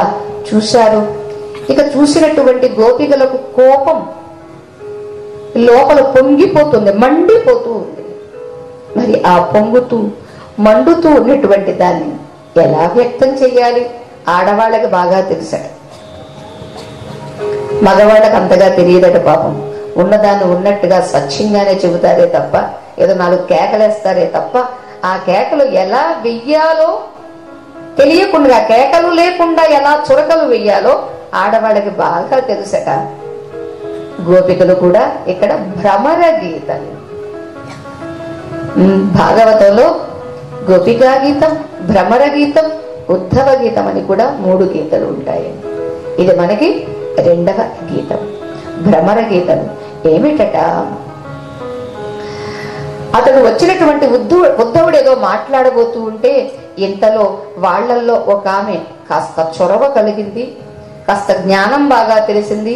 మనస్సులో ఉన్నటువంటి మాటను సుస్పష్టంగా ధైర్యంగా చెప్పగలిగినటువంటి ఆమె కృష్ణపాద చింతనమున చుక్కి చేరువను దైవవశంబునగాంచెనుజ్వలత సునిశత సద్వివేకము ప్రసూనమరందమదాతి రేఖమున్ ఘన మృదునాద సంచలిత కాముక లోకమున్ చంచరీకమున్. వివేకం ఉండాలట. ఉన్నటువంటి వివేకాన్ని వ్యక్తం చేయడానికి ధైర్యం కూడా ఉండాలట. ఆ ధైర్యంతో పాటు మాట ఒక మకరందం లాగా ఉండాలట. మకరందం అంటే తేనెలా. పైకి మాట తేనెలాగే ఉంటుంది, కానీ లోపల కత్తిలాగా బాకులాగా కోసేస్తూ ఉంటుంది. అలా ఆమె కని చూసిందట. హరితన్ను ప్రార్థింపబుద్ధించిన దూతయని కల్పించుకొని ఉద్ధవునికి అన్యాపదేశం వై ఎరుకపడ అయ్యళికం తొయ్యలినిట్లనియే. తాను రావాలని మనమంతా ఎదురు చూస్తూ ఉంటే తాను రాకుండా తన మిత్రుణ్ణి పంపించాడు. తనలాగే ఉన్నవాడు పంపించేస్తే అతడే అనుకుంటామండి. మనం ఎందుకు అనుకుంటాము? సామాన్యులు మనమే అనుకోము, గోపికలు ఎందుకు అనుకుంటారు? అలా వచ్చినటువంటి అన్యాపదేశంగా అంటే ఇండైరెక్ట్ గా. అంతలోనే ఒక తుమ్మెద వచ్చిందట. ఆ తుమ్మెద గోపికల కాళ్ల మీద జుమ్ అంటూ రాలుతూ ఉందట. ఇక ఆ తుమ్మెదను పట్టుకుని అంటూ ఉన్నారండి, భ్రమరా దుర్జన మిత్ర ముట్టకుము మా పాదాబ్జముల్ నాగర ప్రమదాళీ కుచ కుంకుమాంకితల సత్ప్రాణేశ రామ ప్రసూనమరందారుని తానముండవగుటన్ నాదుండు మన్నించుగాక మమున్నేపుచు పౌరకాంతల శుభాగారంబులన్ నిత్యము. హే తుమ్మెద, దుర్జన మిత్ర. ఎవరిని తిడుతున్నారో తెలుసండి వీళ్ళు? దుర్జనుడు ఎవరు? కృష్ణుడు. ఆ కృష్ణుడికి మిత్రుడు ఎవరు? పాపం వచ్చినటువంటి వాడు ఉద్ధవుడు. కానీ వీళ్ళు అనేది డైరెక్ట్ ఉద్ధవుని అనటం లేదండి, తుమ్మెదను పట్టుకుని అంటున్నారండి. అంటే తుమ్మెద అనే మాటలు ఆయనకి వెళుతూ ఉన్నది. ఏమిటేమిటి? మా పాదాలు ముట్టవద్దు ఏ తుమ్మెద. ఎందుకు? అక్కడికి వెళ్ళావుగా, ఆ పట్టణంలో ఉండేటటువంటి వాళ్ళందరూ సెంట్లు పూసుకుంటారట, చందనాలు పూసుకుంటారట. అంటే వీళ్ళకి తెలిసిన మామూలు చందనం అండి పల్లెలో ఉన్నటువంటి వాళ్ళకి, కానీ పట్టణంలో ఉన్నటువంటి వాళ్ళకి రకరకాల. అందుకని ఇండియాలో సరిపోక ఫారిన్ కూడా తెచ్చుకుని రాసుకుంటూ ఉంటారు. ఎందుకని? తెలివైనటువంటి వాడు. ఆ పౌరకాంతలు ఆ మెడలోని వక్షస్సుకి ఇవన్నీ రాసుకుని పూలమాలలు పెట్టుకొని స్వామిని ఆకర్షింప చేసుకొని అక్కడే కట్టి పెట్టేశారే. మా నాథుడు మమ్మల్ని విడిచిపెట్టేశాడే, వాళ్ళ ఆకర్షణలకు లోనైపోయాడే. ఒక పువ్వందలి తేనె త్రావి మధుపా ఉత్సాహివై నీవు వేరొకటి పొందడి భంగి మమ్మధర పీయూషంబునందేల్చి మాయ కలంకోజ్వల యవ్వనంబుగొని అన్యాసక్తుడయ్యన్ విభుండు అకట ఆతనికెట్లు దక్కె సిరిమిచ్చా కీర్తి నమ్మెన్ జుమే. హే తుమ్మెద, నువ్వేం చేస్తావో మాకు తెలుసులేవే. ఒక పువ్వులో మకరందం తాగేస్తావు, ఆ పువ్వుని విడిచిపెట్టేస్తావు, మరొక పువ్వులోకి వెళ్ళిపోతావు. ఇక్కడ నువ్వు చేసింది కూడా అదే కదా, మా స్వామి మా కృష్ణుడు కూడా చేసింది అదే కదా. మా అధర పీయూషాన్ని గ్రోలాడు. ఏ మాయా మర్మము లేనటువంటి మా యవ్వనాన్ని, మా మానాన్ని అన్నిటినీ అపహరించాడు. కానీ ఇప్పుడు అన్యాసక్తుడైపోయాడు. ఎవరు అన్యాసక్తత? శ్రీకృష్ణుడి గట. పౌరకాంతల దగ్గరికి వెళ్ళాడు. వాళ్ళందరూ అతన్ని కట్టి పడేశారు. అయ్యో అకట, అయ్యో ఏమిటి మాకి పట్టినటువంటి గతి. అతని కీర్తి నిజమైన కీర్తి కాదు, మిథ్యా కీర్తి, అంటే అబద్ధపు కీర్తి. ఎవరి కీర్తి? తుమ్మెద, నీ వాడి కీర్తి. భృంగా కృష్ణుడు మంచివాడనుచు సంప్రీతిని ప్రసంగించేది సంగీతంబున నేము సొక్కుదుమే తచ్చారిత్రముల్ వింతలే. ఎందుకు మా దగ్గర నువ్వు సంగీతం పాడతావు? కృష్ణుడు మంచివాడు మంచివాడని చెబుతున్నట్టుగా వీళ్ళు అనుకుంటున్నారండి. నువ్వు మాకేమీ చెప్పనక్కర్లేదు. అతడు మంచివాడైతే మా దగ్గరే ఉండేవాడు, మంచివాడు కాదు కాబట్టి మమ్మల్ని విడిచిపెట్టి వెళ్ళిపోయాడు. ఈ సంగీతం మా దగ్గర ఎందుకు పాడతావు? వాళ్ళ దగ్గర పాడు, మాకు అక్కరలేదు అంటూ నిష్ఠూరాలు, కోపాలు, రోషాలు కక్కుతూ మాట్లాడుతూ ఉన్నారండి. మళ్ళా చెబుతూ ఉన్నారండి. రాలించంపెను వేటకాని పగిదిన్ వంచించి. అతడు మంచివాడు మంచివాడు అని చెప్తారు ఎందుకు? ఆయన మంచివాడా? ఈ కాలపు వాడు కూడా చాలా మంది అంటారండి, రామచంద్రుణ్ణి చెట్టు చాటు నుంచి చంపాడు కదండి మీ రాముడు, ఆయన దేవుడు అండి, వీడికి పెద్ద ఏం తెలుసును. శాఖామృగాన్ని చెట్టు చాటు నుంచి చంపాలి, అందుకని అలా చంపాడు. అంతేకాదు, వేసిన బాణం వక్షస్సులో గుచ్చుకుంటే చాటు నుంచి చంపిన వాడు ఎందుకు అవుతాడు? చాటు నుండి వేసిన వాడు ఎందుకు అవుతాడు? ఆ వేళే వాలి అడిగితే రామచంద్రుడు సమాధానం చెప్పాడు. అయితే మనం ఎవరో ఆ వేళ సుస్పష్టంగా, ఆ వేళ అంటే ఏ వేళ కూడా సుస్పష్టంగా వినమండి. ప్రశ్న అంటే మనకు కలుగుతుంది కానీ సమాధానం మాత్రం వినే ఓపిక మనకు ఉండగా ఆ ప్రశ్న మాత్రం అలా ఒక దుర్భావాన్ని మన మనసులో ఉంచుకుంటాం.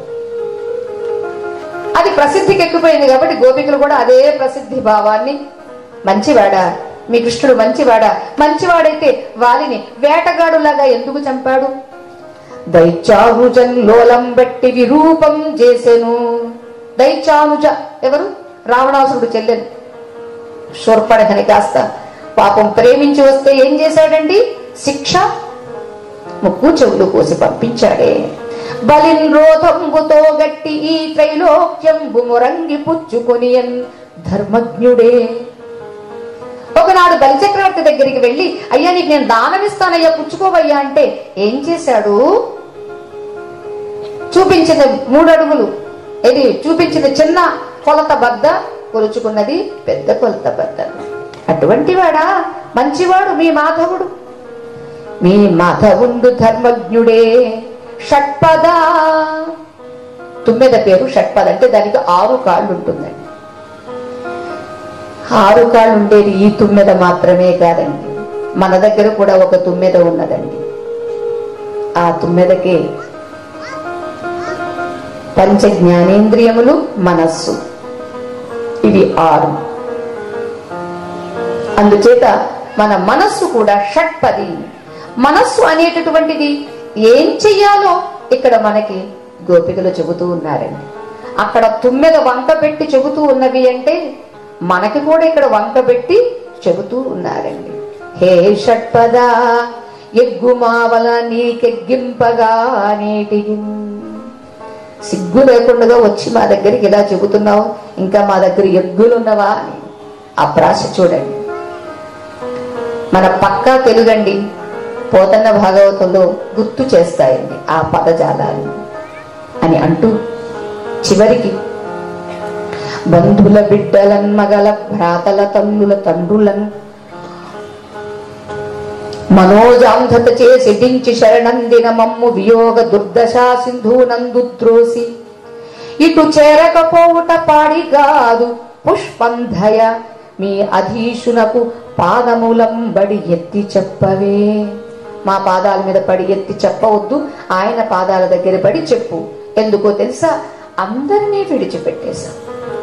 బంధువులు, బిడ్డలు, భర్తలు, భ్రాతలు, తల్లులు, తండ్రులు అందరినీ విడిచిపెట్టేసి అతన్నే శరణు కోరి ఉంటే అటువంటి మమ్మల్ని ఏం చేశాడు మీ కృష్ణుడు?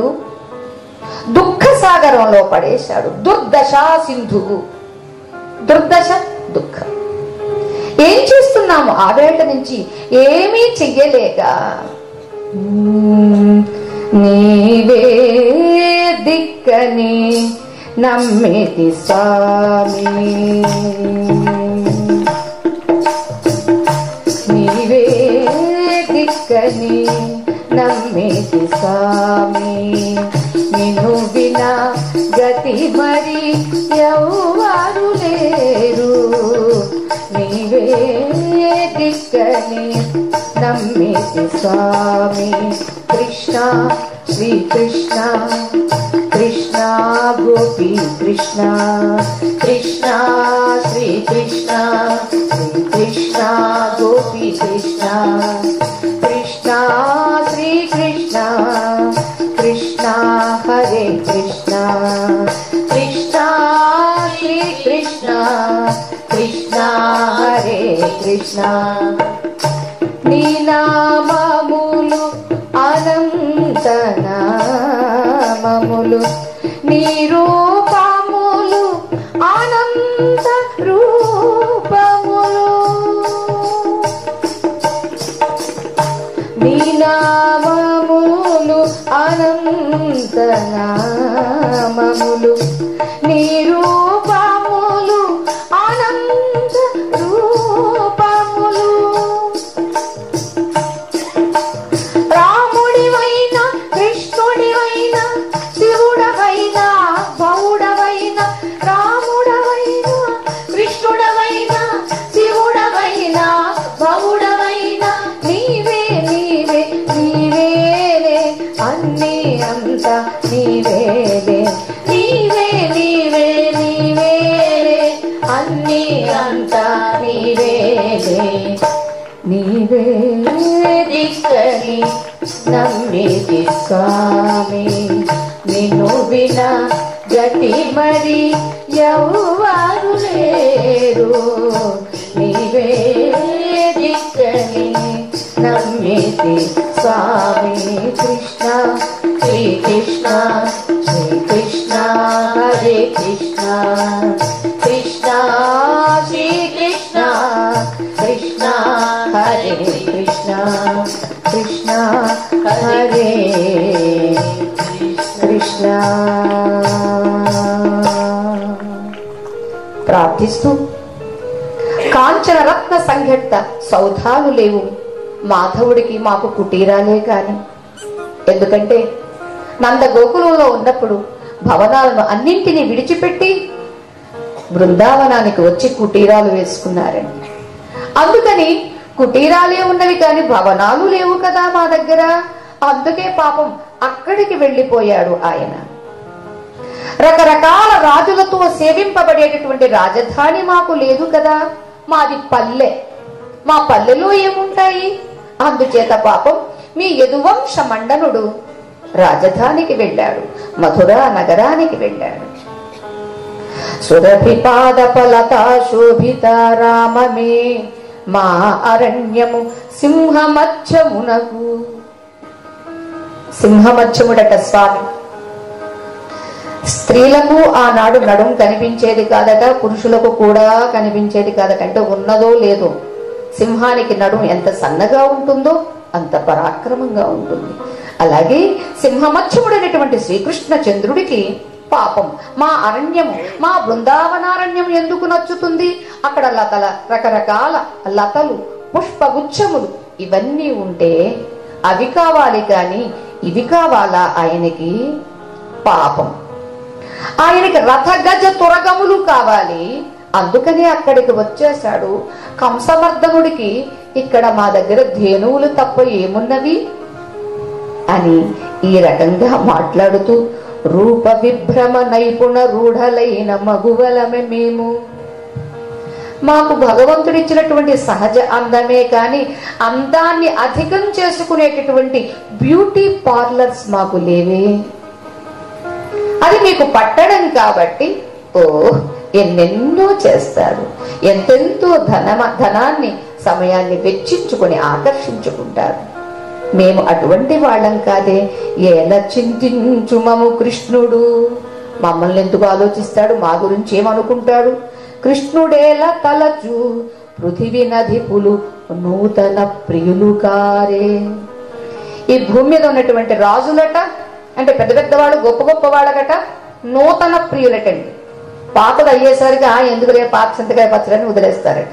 కొత్త ఆవకాయ ఏమిటి అని అడుగుతారట. అంటే కొత్త వాళ్ళ బాంధవ్యాలు కావాలట, కొత్త వాళ్ళతో స్నేహాలు కావాలట. అందుచేత పాత వాళ్ళని విడిచిపెట్టేస్తారు. కొత్త నీరు వచ్చి పాత నీరు కొట్టుకుపోయింది ఏదో అంటారు చూడండి. అదే మాట పాపం ఈ గోపికలు ఇక్కడ మాట్లాడుతూ ఉంటే ఎన్నెన్నో ఇంకా మాట్లాడారండి. అవన్నీ విన్నటువంటి ఉద్ధవుడికి అర్థమయ్యిందండి. ఏదో ఆడవాళ్లే కృష్ణుడు కనిపించినప్పుడు ప్రేమించి ఉంటారు, ఈయనటి వచ్చిన తర్వాత వాళ్ళు మర్చిపోయి ఉంటారులే అని పాపం అపోహపడ్డాడండి ఉద్ధవుడు. అంటే మనకు కూడా తెలియాలని ఇక్కడ భాగవతంలో వ్యాస భగవానుడు చెప్పింది శ్రీ శుక మహర్షి పరీక్షను చక్రవర్తి చెబుతున్నారు. హే రాజా, కృష్ణ సందర్శన లాలసలై పలుకుచున్నా. వాళ్ళు మాట్లాడేటటువంటి ఆ మాటలు వింటూ ఉంటే ఉద్ధవుడికి మనస్సు కరిగిపోయింది. చాలా అభినందించాడు. మీ ప్రేమ ఇటువంటి ప్రేమనా? సామాన్య ప్రేమ అనుకున్నాను నేను అని వాళ్ళందరినీ ఉద్దేశిస్తూ మధురాలాపములు తీయగా మాట్లాడుతూ ఓదారుస్తూ అంటూ ఉన్నాడు. అమ్మా గోపికలలారా, జపదాన వ్రత హోమ సంయమ తపస్వాధ్యాయ ముఖ్యంబులన్ నిపుణుల్ కోరియునే విభుం మనములో నిల్వంగలేరు. అట్టి సద్విపులాకారునిపై మహామహిమపై విశ్వేశుపై మే గజస్ర పటుధ్యానములిట్లు నిల్చునే భవచారిత్రముల్ చిత్రముల్. మీ చరిత్ర ఉన్నదే చాలా విచిత్రమైనటువంటిది. ఏమిటి? జపాలు చేసిన, దానాలు చేసిన, ధర్మాలు చేసిన, హోమాలు చేసిన, సంయమనాలు చేసిన, తపస్సాధ్యాయాది వేద పారాయణాదులు చేసిన ఎవరికి దక్కని వాడు, ఎవరి మనస్సులోని నిలపలేనటువంటి వాడు. అటువంటి వాడిని మీరు ఆ విశ్వేశుడిపై మీ మనస్సును నిలిపారు, మీ మనస్సులో కట్టి పడేశారు. ఇటువంటి ధ్యానం ఎవరు చెయ్యగలరు? మీరు తప్ప. అటువంటి మీ చరిత్ర ఇతిహాసంలో మిగిలిపోతుంది అని చెబుతూ, అమ్మా నన్ను మీ దగ్గరికి పంపించి మీకు ఏం చెప్పమన్నాడో తెలుసా? అసలు మీ ప్రేమ ఎంతటిది అని చెప్పలేనటువంటిది, దేనితో పోల్చలేనటువంటిది. ప్రేమకు డెఫినిషన్ నారద మహర్షి యథా బ్రజ గోపికానా. ప్రేమ అంటే ఏమిటి అని మీకు తెలుసుకోవాలంటే ఆ బ్రజలోకానికి పొండి, ఒక్క గోపికను చూడండి, మీకు తెలుస్తుంది ప్రేమ అంటే ఏమిటో. ప్రేమ అంటే త్యాగం. తన కోసం కాదు, తన వాడి కోసం, తన ప్రియుని కోసం, తన ప్రియుని సుఖమే తన సుఖము అని త్యాగ గుణము కలిగినటువంటిది.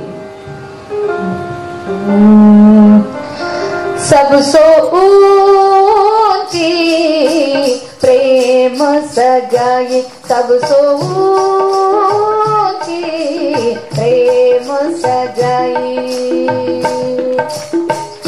झूठे फल सबरी के खाए, झूठे फल सबरी के खाए, बहुविध स्वाद बताई, सब सो ऊंची प्रेम सगाई, सब सो ऊंची प्रेम सगाई। ऐसी प्रीत बड़ी वृंदावन, ऐसी प्रीति बड़ी वृंदावन, गोपिन नाच नचाई, गोपिन नाच नचाई, सब सो ऊंची प्रेम सगाई, सब सो ऊंची प्रेम सगाई। सूरदास इस लायक नाही, सूरदास इस लायक नाही, काके लगी कर बहाई, सब सो ऊंची प्रेम सगाई, सब सो ऊंची प्रेम सगाई, प्रेम सगाई। सबसो ऊंची ప్రేమ సగాయి, అన్నింటికన్నా ఉత్తమమైనటువంటిది ప్రేమ అని మీ ప్రేమ ద్వారా స్వామి గుర్తించి అమ్మా మీకు ఏమని చెప్పమన్నాడో తెలుసా? హరివచనాలుగా నేను మీకు చెబుతూ ఉన్నాను. ఎల్ల కార్యములకు నేను ప్రధాన కారణము కావున మీకు రమణులారా కలుగదు మద్వియోగము. ఈ లోకంలో ఏదేది కనిపిస్తూ ఉంటుందో యచ్చకించి జగత్ సర్వం దృశ్యతే శ్రూయతే పివా అంతర్బహిశ్చ తత్సర్వం వ్యాప్య నారాయణ స్థిత. మన గుళ్ళో మంత్రపుష్పం వినిపిస్తుంది, దాని అర్థాన్ని ఇక్కడ చెబుతున్నారు. అంచేత కనిపించిన ప్రతి కార్యానికి కూడా ప్రధాన కారణం శ్రీకృష్ణ పరమాత్మ నేనే. కాబట్టి హే గోపికలారా, మీకు నా వియోగం కలిగే వీలు లేనే లేదు. ఎందుకో తెలుసా? కదలేటటువంటి కదలిక లేనటువంటి మహాభూతముల యందు నేను నివసిస్తూ ఉన్నాను. అంటే నేను సర్వగతుణ్ణి, సర్వవ్యాపకుణ్ణి నేనే.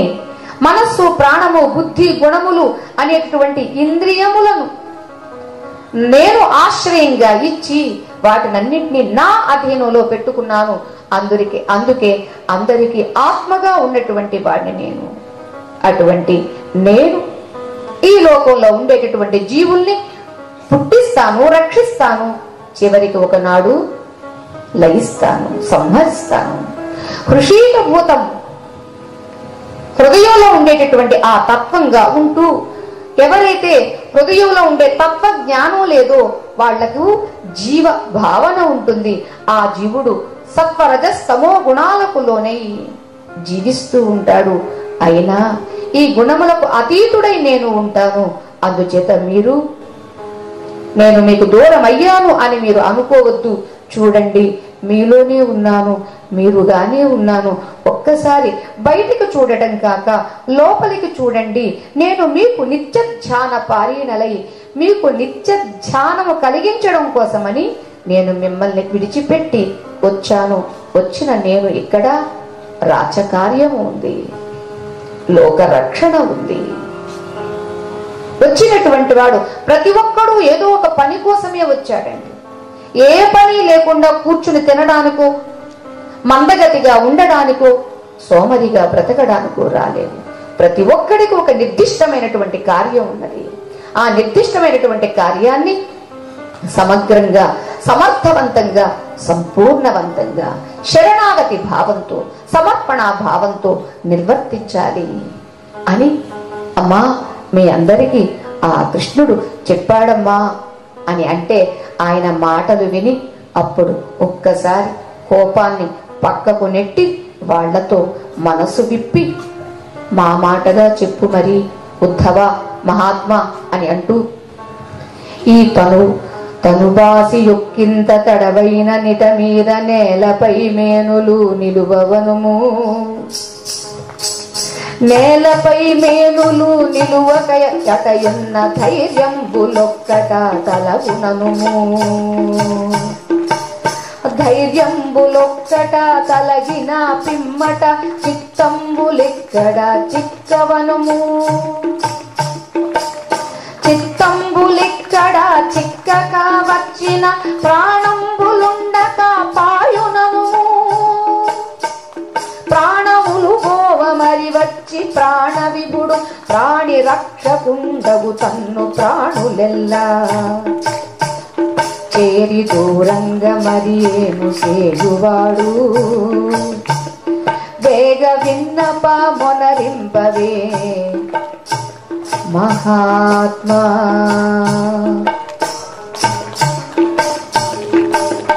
మా ఈ విన్నపాన్ని నీవు విన్నవించు. ఏమిటో తెలుసా? శ్రీకృష్ణుడి యొక్క తనువు బాసి ఈ నేలపై మా ఈ మేనులు మోయలేము అని చెప్పు. ఎప్పుడైతే ఈ మేనులు మోయలేము అప్పుడు ధైర్యం అనేది కూడా ఉండదు అని చెప్పు. ధైర్యం ఎప్పుడైతే పోయిందో చిత్తాలు అక్కడ చిక్కవు అని చెప్పు. చిత్తాలు ఎప్పుడైతే చిక్కగా ఉంటాయో ప్రాణాలు ఆ శరీరంలో ఉండవు అని చెప్పు. ప్రాణాలు పోయిన తర్వాత ప్రాణవిభుడు వచ్చి ఏం చేస్తాడు అంటే, ఒక ప్రేమికి, ఒక ప్రేయసికి, ఒక భక్తునికి లేదా భక్తురాలికి ఉండాల్సినటువంటి లక్షణాలు చెబుతూ ఉన్నారండి గోపికలు. అందుచేత మా ప్రాణాలు పోవడానికి ముందే నువ్వు వెళ్ళి చెప్పి మా స్వామిని పంపించు, అతని కోసమే ఎదురు చూస్తున్నాము అని చెప్పు మహాత్మా అన్నారండి. ఇక అలా వెళ్ళినటువంటి ఉద్ధవుడు అక్కడ కొంతకాలం అంటే కొన్ని మాసాలు ఉండిపోయాడటండి. ఆ గోపికల యొక్క భక్తిని గ్రహించి తాను కూడా నేర్చుకోవడం కోసమని అలా ఉన్నటువంటి ఉద్ధవుడు తర్వాత నందాదులతో గోపికలతో వీడ్కోలు తీసుకుని వెళ్ళారు. వెళ్ళిన తర్వాత శ్రీకృష్ణ పరమాత్మకు అక్కడ వాళ్ళందరూ అన్నటువంటి మాటలు, వాళ్ళ ప్రేమ విఫలత, వాళ్ళ పారవశ్యత అంతా చెప్పి, హే పరమాత్మ, నాకన్నా ఆ గోపికలు ఎంత ధన్యులు కదా అని ఆయన కూడా గుర్తించి ఆ భక్తి రసాన్ని ఈయన పట్టించుకుని ఈయన యొక్క జ్ఞాన సౌగంధాన్ని వాళ్లకు కూడా పట్టించి వచ్చారు. స్వామి సంతోషించాడు గంగా యమునల యొక్క కలయికకు. ఇక ఆ తర్వాత కృష్ణుడు ఉద్ధవుడితో కలిసి కుబ్జ ఇంటికి వెళ్ళాడండి. వస్తానని మాట ఇచ్చాడు కదండి, ఎగ్గొట్టేవాడు కాదండి మనలాగా, ఎగ్గట్టకుండా వెళ్ళినటువంటి వాడు స్వామి. తీరా వెళ్ళిందట, హే చక్రవర్తి వింటున్నావా? ఏ వేదంబులు కానని దేవోత్తముంగాంచి ముక్తి తెరువడుగక రాజీవేక్షణ రతి అడిగెను భావింప తదీయ కర్మ ఫలమెట్టిదియో. దేవుడు కనిపిస్తే కూడానండి వాళ్ళ సంస్కారాలకి అనుగుణంగా అడుగుతారే తప్ప నీవు నిర్వాణనాథుడివి, నాకు నిర్వాణమివ్వు అని ఎందుకు అడుగుతుంది? వేదాలకు కూడా కానలేనటువంటి దేవదేవోత్తముడు తన ఇంటికి స్వయంగా వస్తే ముక్తికి మార్గము ఏమిటని అడగలేదు ఆవిడి. నిర్వాణ విభూతిని ఇమ్మని అడగలేదు ఆవిడి. ఎవరు ఆమె? రాజీవేక్షణ, మంచి కన్నులు కలిగినటువంటి ఆమె రతి అడిగిందట శ్రీకృష్ణ పరమాత్మను. తదీయ కర్మ ఫలం ఎట్టిదియో కదా, ఆయా కర్మముల యొక్క ఫలితం ఎటువంటిదో కదా అని పరీక్ష చక్రవర్తికి చెప్పి ఆ తరువాత శ్రీకృష్ణ పరమాత్మ అక్రూరుడి దగ్గరికి వెళ్ళి, మీరు హస్తినాపురానికి వెళ్ళాలి. మా అత్త మేనత్త వసుదేవునికి సొంత సోదరి, భోజరాజు పెంచుకున్నాడు కాబట్టి ఆమె పేరు కుంతి. భోజరాజు కుమార్తెగా పెరిగింది కాబట్టి కుంతి అయ్యింది. అంచేత ఎక్కడికి పెంపకానికి వెళ్ళినా అత్త అత్తే కదా. అందరికీ అత్తలుంటారు, మేనత్తలు, అందరికీ అల్లుళ్ళుంటారు, మేనల్లుళ్ళు. కానీ కృష్ణుడు వంటి మేనల్లుడు ఎంతమందికి ఉంటారండి? మేనంతా అల్లుకుపోయి, ప్రేమతో అల్లుకుపోయి, అందుకని కృష్ణ అంటే చాలు అక్కడ గుటుక్కున ప్రత్యక్షమయ్యి నేనున్నాను కదా అత్త అన్నాడండి. అటువంటి వాడండి మేనల్లుడండి. మేనంతా చిత్ స్వరూపంగా భగవత్ తత్వంగా అల్లుకుపోయి ఉన్నటువంటి వాడు. అందుకని మేనలుడు ముందుగా హస్తినాపురానికి అక్రూరుణ్ణి పంపించారు. అక్రూరా, ఒక్కసారి మా అత్తను పలకరించి ఆమెకు ఉపశమనం కలిగించి ఆపై ధృతరాష్ట్రుడికి చెప్పాల్సిందంతా చెప్పిరా అని అన్నాడు. అప్పటికే అక్రూరుడు నా పుణ్యం ఏమని చెప్పాలి? శ్రీకృష్ణ, ఏ పుణ్యాతిశయ ప్రభావమునను ఈ జన్మమునందు ఇక్కడ నీ పాదంబు కంటిని నిన్నెరింగితిని, నీవు కృపాళుండవై నాపై నర్మిలి చేసి మాన్పగదవే.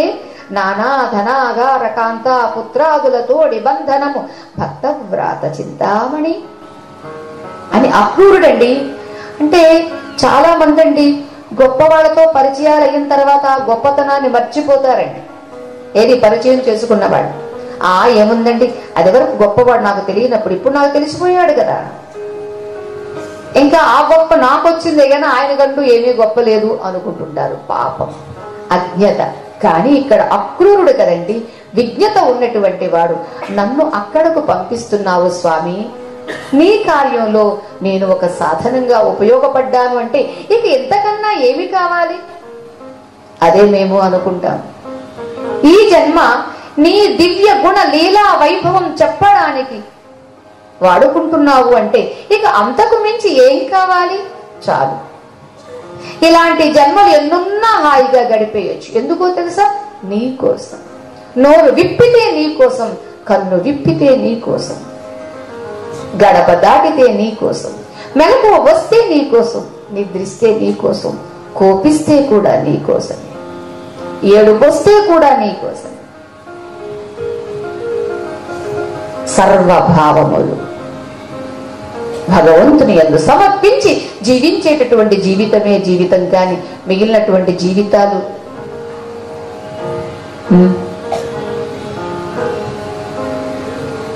జీవించి మరణించిన వాళ్ళు అంటారు చూడండి, జీవన్మృతులు అని, వాటితో సమానము అని చెబుతూ అక్రూరుడు హస్తినాపురానికి వెళ్ళారు.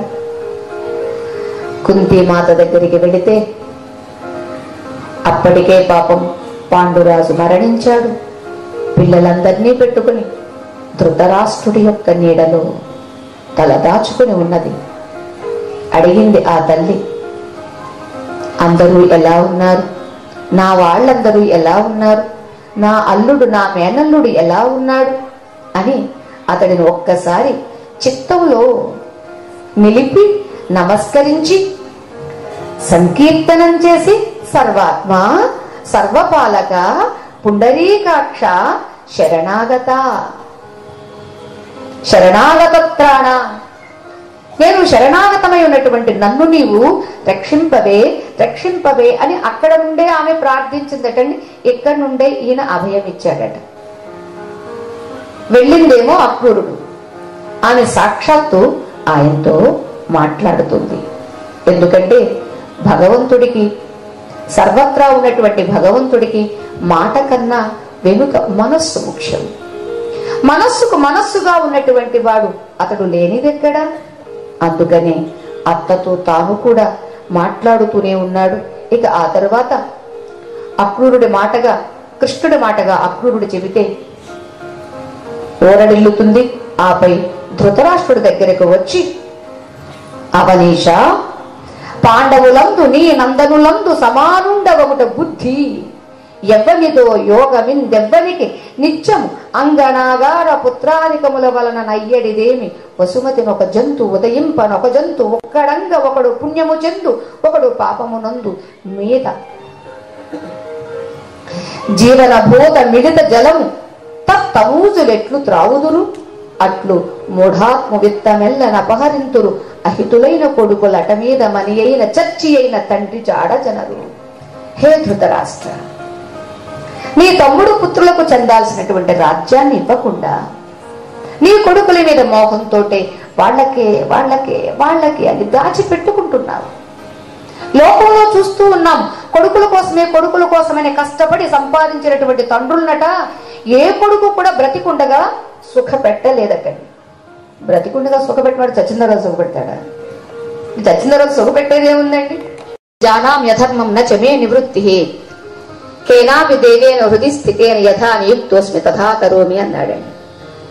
నేను అర్థం ఏమిటంటే ధర్మం అంటే ఏమిటో నాకు తెలుసు, కానీ ధర్మాన్ని ఆచరింప బుద్ధి కాదు. అధర్మం అంటే ఏమిటో కూడా నాకు బాగా తెలుసు. ఏమిటి? బాగా తెలుసు, కానీ విడవ బుద్ధి కాదు.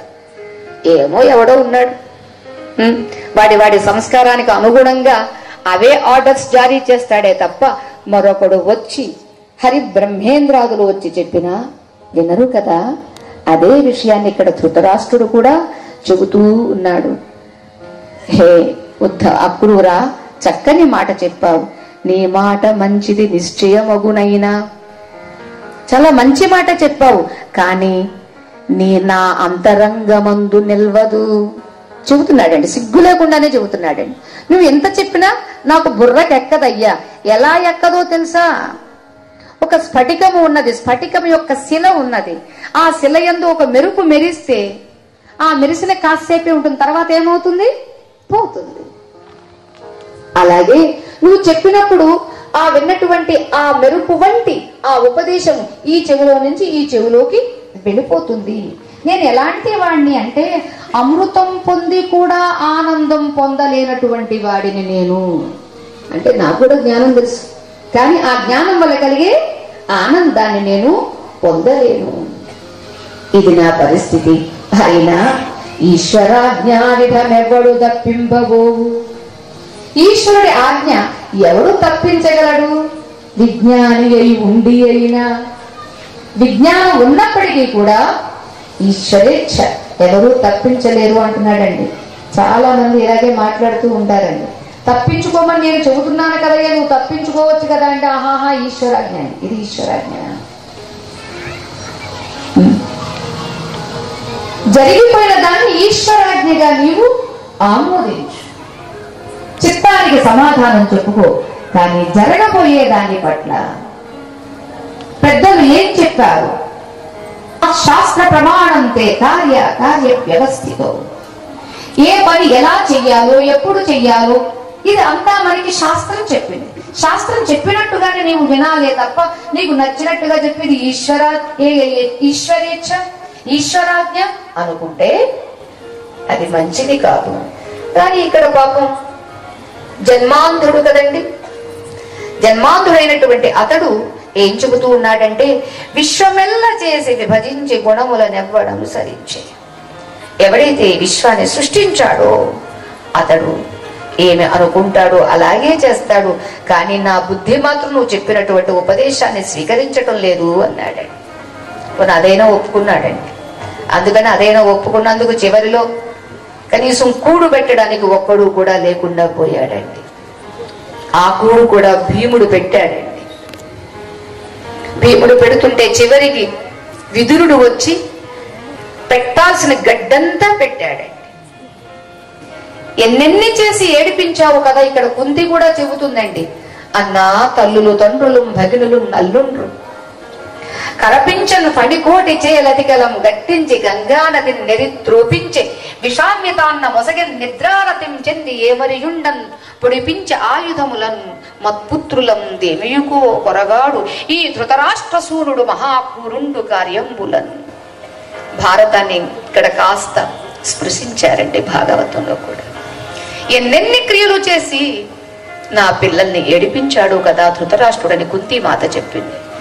అదే ఇక్కడ ఈ ధృతరాష్ట్రుడు నీవెన్నైనా చెప్పు, కానీ నా బుద్ధి వినటం లేదు, వినదు. ఆ కృష్ణుడికి నా నమస్కారము అని చెప్పు అన్నాడండి. సరే, అదే విషయాన్ని అక్రూరుడు వెనక్కి వెళ్ళి చెప్పారు. ఇక్స్తి అనేటటువంటి వీరిద్దరూ తన తండ్రి అయినటువంటి జరాసంధుడి దగ్గరికి వెళ్ళి,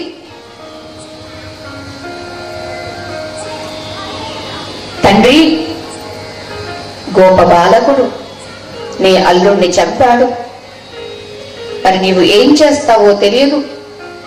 అతన్ని నీవు ఉద్ధరించాలి అంటే సంహరించాలి, ఆనాడే మాకు సంతృప్తి అని కుమార్తెలిద్దరూ వెళ్ళి చెబితే వాడంటాడు, ఏమిటి, కంసుణ్ణి కృష్ణుడు రణంలో చంపాడా? ఇది నాకు చాలా ఆశ్చర్యంగా ఉంది. నా అల్లుడు చాలా గొప్పవాడు కదా, అటువంటి వాణ్ణి చంపాడు అంటే నాకు ఆశ్చర్యంగా ఉన్నది. చూడు ఇప్పుడు నేనేం చేస్తాను, భూమిని మొత్తంగా మింగేస్తాను. నేను ఒక 23 అక్షౌహిణుల సైన్యంతో వెళ్లి మధురా నగరాన్ని చుట్టముట్టేసి ఆ నందగోప కుమారులైనటువంటి దేవకి వసుదేవుల పుత్రులైనటువంటి బలరామకృష్ణులు నేను సంహరిస్తాను అని అకస్మాత్తు వెళ్లి దండెత్తాడండి. దండెత్తితే స్వామికి తెలిసిందండి. అనుకున్నాడు, ఏనవతరించు పెళ్లను మానుగా చతురంద ధరణి మండల పరమున్ మానుపు కొరకుంగాదే పూనెదగిది మొదలు తగిలి భూభరమణపన్. భూభారాన్ని తగ్గించడం కోసమే నేను అవతరించాను. వాడొక మగధరాజు కావచ్చు, మగధ దేశపు రాజు జరాసంధుడు కావచ్చు, మరే సంధుడైనా కావచ్చుగాక, సంధులన్నీ విప్పగలిగేటటువంటి శక్తి నా దగ్గర ఉంది అని ఒక్కసారి స్వామి సంకల్పించాడటండి. అప్పటికప్పుడే ఆకాశం నుంచి మహాప్రభావితమైనటువంటి రథాలు, గుర్రాలు, ఏనుగులు, బాణాలు, ధనస్సులు ఇన్ని కలిపి వచ్చినవట. నవ్వుతూ శ్రీహరి సంకర్షణుడి వైపు చూసి, ఎలి బలరాముడి వైపుకు చూసి, కంటే రామ రథములాయుధములం గాఢ ప్రకాశంబులై మింటన్ వచ్చెను, వీని గైకొని సురల్ మెచ్చన్ రూపశ్రేణులన్ పంటింపంపని లేదు చంపుము, ధరాభారంబు వారింపుము, మీ వెంటన్ని అవతారమున్ సఫలమౌ వేవేగలెమ్మాటికి. లే అన్నా బలరామ, లే లే, నీవు అవతరించింది దేనికో తెలుసా? భూభారాన్ని తగ్గించడం కోసం. అందుచేత ఈ అవతార యొక్క కార్యాన్ని నీవు నిర్వర్తించాల్సింది. అదుగో వచ్చినవి, అవన్నీ తీసుకోండి అని అందరికీ చెప్పారండి. అందరూ తీసుకొని ఆ జరాసంధుడితో యుద్ధం చేస్తూ ఉంటే అక్కడ సంభాషణ. ఆ మగధ దేశపు రాజు జరాసంధుడు కృష్ణుణ్ణి చాలా ఎత్తి పొడుపు మాటలు మాట్లాడాడండి. ఏమిటి ఇది, రణరంగము ఏమిటో అనుకుంటున్నావేమో, సింజనీ రవాలు నీ చెవుల పట్టం లేదా? ఇది గోపికల యొక్క గొల్లవాడ కాదు. నీకు ఆ గోపకాంతలు వాళ్ల చేతులతో నుండి నీకు వెన్న పెట్టారు, పాలు పెట్టారు, పట్టారు, ఇలా ఏవేవో పెట్టారు. కానీ ఇక్కడ అవి కాదోయ్, శరవృష్టి ధారలు. అంతేకాదు, ఇక్కడ ఆ కామినీ హస్తములు కాదు, గోపికా హస్తములు కాదు, ముష్టి ఘాతములు. ఏమనుకుంటున్నావో పాపం, నీకు పాలు, వెన్న, పెరుగు తినడం, తాగడం వచ్చు గాని మాలాంటి వాళ్ళతో యుద్ధం చెయ్యడం నీకేమొచ్చు అని అన్నాడండి జరాసంధుడు. అంటుంటే శ్రీహరి అన్నాడు, ఎందుకు నీవు అనవసరంగా మాట్లాడుతూ ఉన్నావు, రా యుద్ధానికి రా అని గోపబాలుడు అంటే అప్పుడు ఆ భూపాలకుడు యుద్ధానికి వచ్చారు. ఇద్దరూ కలిసి యుద్ధం చేస్తూ ఉంటే జరాసంధుడు వేసుకొచ్చినటువంటి 23 అక్షౌహీనుల సైన్యము హతమారింది. పాపం జరాసంధుడు వేసుకొచ్చినటువంటి రథాన్ని కూల్చేశాడు. పాపం దిక్కు తోచలేదు, ఏం చెయ్యాలో అర్థం కాలేదు. కట్టిపడేయండి అన్నాడు కృష్ణయ్య. వాణ్ణి కట్టిపడేశారండి. జగదీశ, హే పరీక్షిం చక్రవర్తి, ఏమి చెప్పుదు, అగణిత లయవార్ధి భయదమై మోగిన అమ్మగధేషు బలములెల్లను తెగ చూచిరి హరియు హరియు తీవ్ర క్రీడన్. ఒక తీవ్రమైనటువంటి ఆట మంచి రసపట్టులో ఉంటుంది చూడండి. యుద్ధం చేసిన ఆటేనండి, ఆడవాళ్లతో చెమ్మచెక్కలేసిన ఆటేనండి, అంతా ఆటే. తెలిసిన జ్ఞానికే వ్యవహారము ఆట అంటే సాక్షాత్తు జ్ఞానస్వరూపుడు, బ్రహ్మస్వరూపుడు, ఇతనికి ఆట కాక మరి ఏమిటి? వింటున్నావా రాజా అని అంటూ భువన జని స్థితి విలయముల అవలీలం చేయు హరికి అరినాశనమంత విషయమైన మనుజుడై భవ ముందుట చేసి పొగడబడియం కృతులం. సాక్షాత్తు ఆ హరికి సృష్టి స్థితి లయములు చేయగలిగినటువంటి ఆ హరికి అరినాశనం, అరినాశనం చెయ్యడం ఏమైనా అంత విషయమా కానే కాదు, చాలా స్వల్ప విషయము అని చెబుతూ ఆ పట్టి ఉన్నటువంటి ఆ జరాసంధుడు పాపం జాలిగా చూస్తే, ఎందుకంటే వీడిని విడిచిపెడదాము, వీడిని మనం కాదు చంపేవాళ్ళం, వీడిని మరొకడితో చంపిద్దాం. ఎవడితో?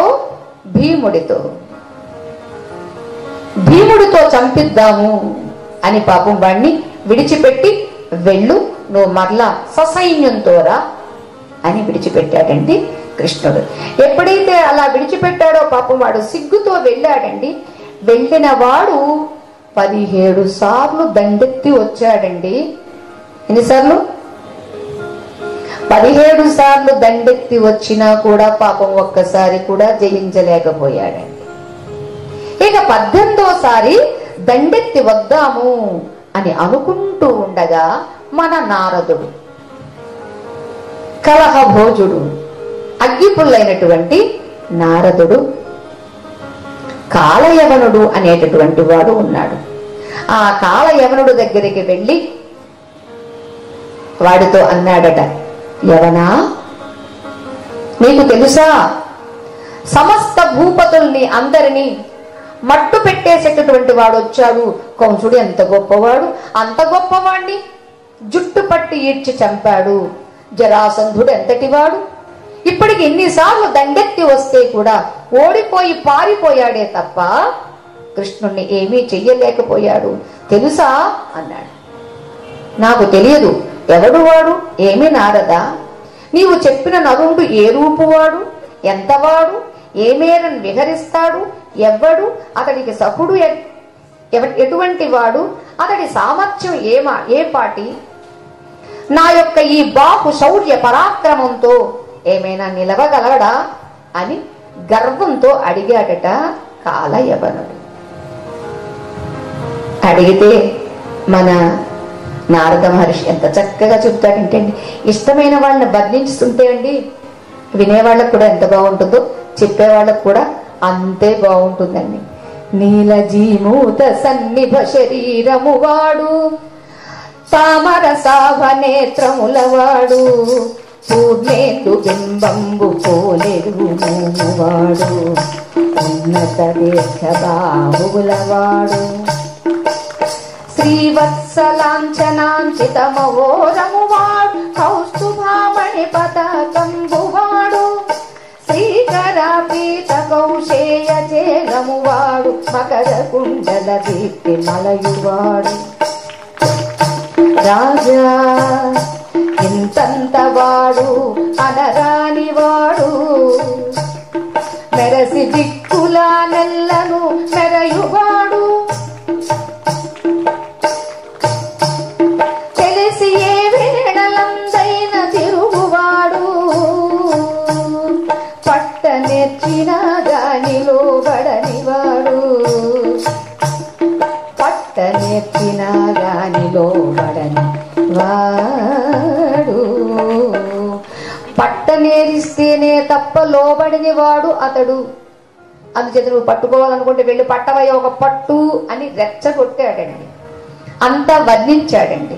ఎలా ఉంటాడు? నీలిమేఘశ్యామవాడు, పద్మదళాయతాక్షుడు, పున్నమి నాటి చంద్రుడిలాగా ఉంటుంది ముఖం, మంచి దీర్ఘ బాహులవాడు, శ్రీవత్సము అనేటటువంటి పుట్టుమచ్చ కలిగినటువంటి వాడు, పైనుంచి క్రింద దాకా ఆభరణాలు ధరించినటువంటి వాడు, కౌస్తుభమణి పతాకం కలిగినటువంటి వాడు, శ్రీకరుడు, శుభకరుడు, పట్టు వస్త్రాన్ని ధరించి ఉన్నటువంటి వాడు, మకర కుండలములను ధరించి ఉన్నటువంటి వాడు.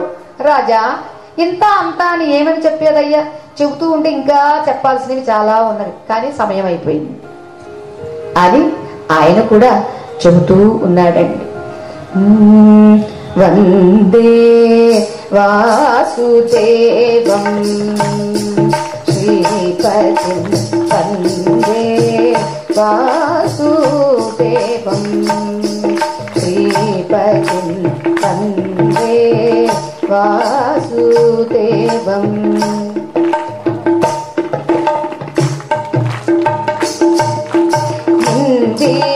ఇందివరస్యాము ఇందిరా కుచతటే, ఇందివరస్యామ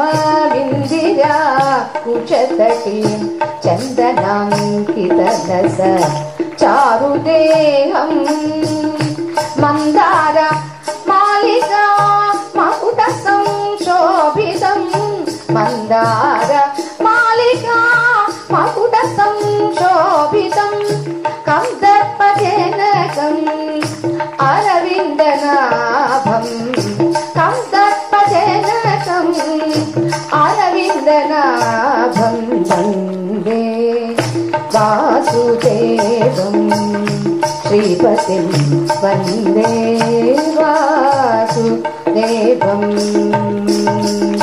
బృందారకాధీశ వందిత పదాబ్జం బృందారకాధీశ వందిత పదాబ్జం వందే వాసుదేవం. వాసుదేవుడి యొక్క వర్ణన చేసి ఆపై కాలయవనుడిని రెచ్చగొడితే ఆ కాలయవనుడు కూడా 3 కోట్ల మ్లేచ్చుల్ని తీసుకుని వెళ్లి మధురా నగరం ఆక్రమించేశాడండి. ఒక ప్రక్క జరాసంధుడు కూడా రానున్నాడు. అప్పుడు వెంటనే శ్రీకృష్ణ పరమాత్మ విశ్వకర్మను ఆహ్వానించారు. ఏం చేయమంటావు స్వామి? సముద్ర మధ్యంలో 12 యోజనాల పొడవు వెడల్పు గల ఒక నగరాన్ని నువ్వు నిర్మించాలి. అదే మనకు ఆ మధ్య ఒక సంవత్సర కాలం క్రితం అనుకుంటాను సముద్రంలో ఉండేటటువంటి ఇదిగో భువనాలు అని మనకి ఫోటోతో సహా వచ్చింది. ఇది మనకి చరిత్ర కాదు, ఇది పుక్కిటి పురాణాలు అని అన్నటువంటి వాడు కూడా గుర్తించాలి. సరే, విశ్వకర్మను ఎప్పుడైతే శ్రీకృష్ణుడు ఆహ్వానించి చెప్పారో ఆయన చక్కగా ఆ 12 యోజనాల పొడవు వెడల్పులో మొత్తం నగరం అంతా చాలా బ్రహ్మాండంగా నిర్మించాడు. ఆయన నిర్మించడానికి ఎక్కువ సమయం పట్టనక్కర్లేదు, మనలాగా ఏడాది 2 ఏళ్ళు 3 ఏళ్ళు అక్కర్లేదు. ఎందుకని? ఆయన దేవశిల్పి కాబట్టి. దానికి కావలసినటువంటివన్నీ కూడా ఎలా గృహప్రవేశం చేస్తూ ఉంటే మనకి తెలిసినటువంటి బంధు బాంధవులు వస్త్రాలు లేక ఇంట్లో కావలసినటువంటివి ప్రెషర్ కుక్కరో లేకపోతే టీవీ ఒకళ్ళు అలా రకరకాల వస్తువులు ఎలా ఇస్తారు, ఆ వేళ దేవేంద్రుడు, కుబేరుడు, వరుణుడు, అగ్ని సకల దేవతలు కూడా ఆ నగరానికి వస్తూ వాళ్ళ దగ్గర ఉన్నటువంటివన్నీ తీసుకొచ్చి ఏవేవి ఎక్కడ ఉంచాలో అన్ని చోట్ల పెట్టారండి. పెట్టిన తర్వాత శ్రీకృష్ణ పరమాత్మ తన యోగ మాయతో యోగ ప్రభావంతో మధురా నగరంలో ఉన్నటువంటి వాళ్ళందరినీ తీసుకుని వెళ్ళి ద్వారకలో పెట్టేశాడండి. ఇది సముద్ర మధ్యంలో నిర్మించినటువంటి దాని పేరే ద్వారక. ఆ ద్వారక నగరంలో తీరా ఉంచిన తర్వాత అందరినీ అక్కడ పెట్టేసి ఏమీ ఎరగని వాడిలాగా ఒక్కడు బయటకు వస్తున్నాడండి కృష్ణుడు. కాలయవనుడు చూసి ఇదేమిటి, నిజమే నారదుడు చెప్పినట్టుగా అంత అందగాడు, కనీసం చేతిలో ఏమీ ఆయుధం లేకుండా వస్తూ ఉన్నాడే. శంఖం ఒకటి పట్టుకుని వస్తున్నాడటండి, కనీసం చేతిలో కొరడాకర కూడా లేదు. ఎందుకంటే కొరడాకరలో పనులు అయిపోయినాయండి, గోపాలకుడు డ్యూటీ అయిపోయింది. ఆయుధం లేకుండా వస్తున్నాడే అని చూసిన కాలయవనుడు, ఉండు చూడు నేను పడతాను, నిన్నెవరూ పట్టలేరట. నారదుడు చెప్పాడు, నిన్ను పట్టి చూస్తాను చూడు అని వెంబడించి వెళుతూ ఉంటే మన స్వామి పాపం భయపడని వాడు భయపడినట్లు నటించాడు. హే రాజా, ఏ లీలైనా ఆయనే చెయ్యాలి, అది ఆయన యొక్క లీలా విలాసం, గొప్పతనం, సామర్థ్యం. ఆయనకి అభిమానం లేదు. అయ్యో నేను పరిగెత్తి పారిపోవడం ఏంటి? ఆహా, దుష్ట శిక్షణ శిష్ట రక్షణ చెయ్యాలంటే ఏమైనా చెయ్యగలగాలి. అందుకని ఆయన ముందు పారిపోతూ ఉంటే వెనక కాలయవనుడు పరిగెత్తుతూ ఉన్నాడండి. అటు అటు కనిపిస్తున్నాడు. వాళ్ళ అమ్మని ఎలాగ పరిగెత్తించాడో అంతకన్నా బ్రహ్మాండంగా పరిగెత్తించాడండి. తీరా ఒక పర్వత గుహలోకి వెళ్ళాడు కృష్ణయ్య. ఆ పర్వత గుహలోకి వెళితే ఇంకేముందులే, నువ్వు నాకు చిక్కుబడిపోయావులే, చూడు నిన్నేం చేస్తాను, ఇక్కడే నిన్ను సంహరిస్తాను అని అంటూ కాలయవనుడు లోపలికి వెళ్ళాడు. తీరా లోపలికి వెళితే అక్కడ ఒక ఆయన పడుకుని నిద్రపోతూ ఉన్నాడు. ఓ, ఇక్కడికి వచ్చి పాపం అలిసిపోయావా, అలిసిపోయి నిద్రిస్తూ ఉన్నావా, చూడు ఇప్పుడు నిన్నేం చేస్తాను అని వెళ్ళి కాలుతో ఒక తన్ను తన్నాడండి నిద్రిస్తూ ఉన్నటువంటి వాడిని కాలయవనుడు. అంతే, కాలుతో తన్నేసరికి అక్కడ పడుకుని ఉన్నటువంటి వాడు కళ్ళు తెరిచాడు. ఒక్కసారి నిద్రాభంగమయ్యింది. కళ్ళు తెరిచినప్పటికీ అతడిలో ఉండేటువంటి తపో అగ్ని కాలయవనుడి మీద ప్రసరించిందండి. అంతే, ఆ కాలాగ్నికి కాలయవనుడు కాలంలో కలిసిపోయాడు, బూడిదైపోయాడు. ఇలా చెబితే పరీక్ష చక్రవర్తి మహర్షి, ఎవరాతడు, లోపలికి వెళ్ళివాడు ఏమయ్యాడు? చిన్నపిల్లాడప్పుడంటే అలాగలా ఏవేవో ఆటలు ఆడాడు, పెద్దవాడు అయ్యాడు కదా, ఇప్పుడు పెద్దవాడైనా ఇంకా ఆటలు అలవాటు పోలేదా? ఎక్కడ పోతుందండి? కాలయవనుడు కీర్తిస్తాడు. కీర్తించడం అంటే నువ్వు పైకి వెళ్ళిపోయావంట, నేలలోకి వెళ్ళిపోయావంట, నీళ్ళల్లోకి వెళ్ళిపోయావంట, నువ్వు ఎక్కడికి వెళ్ళినా నిన్ను విడిచిపెట్టను అంటే నీళ్ళల్లోకి వెళ్ళిపోయింది వరాహావతారం,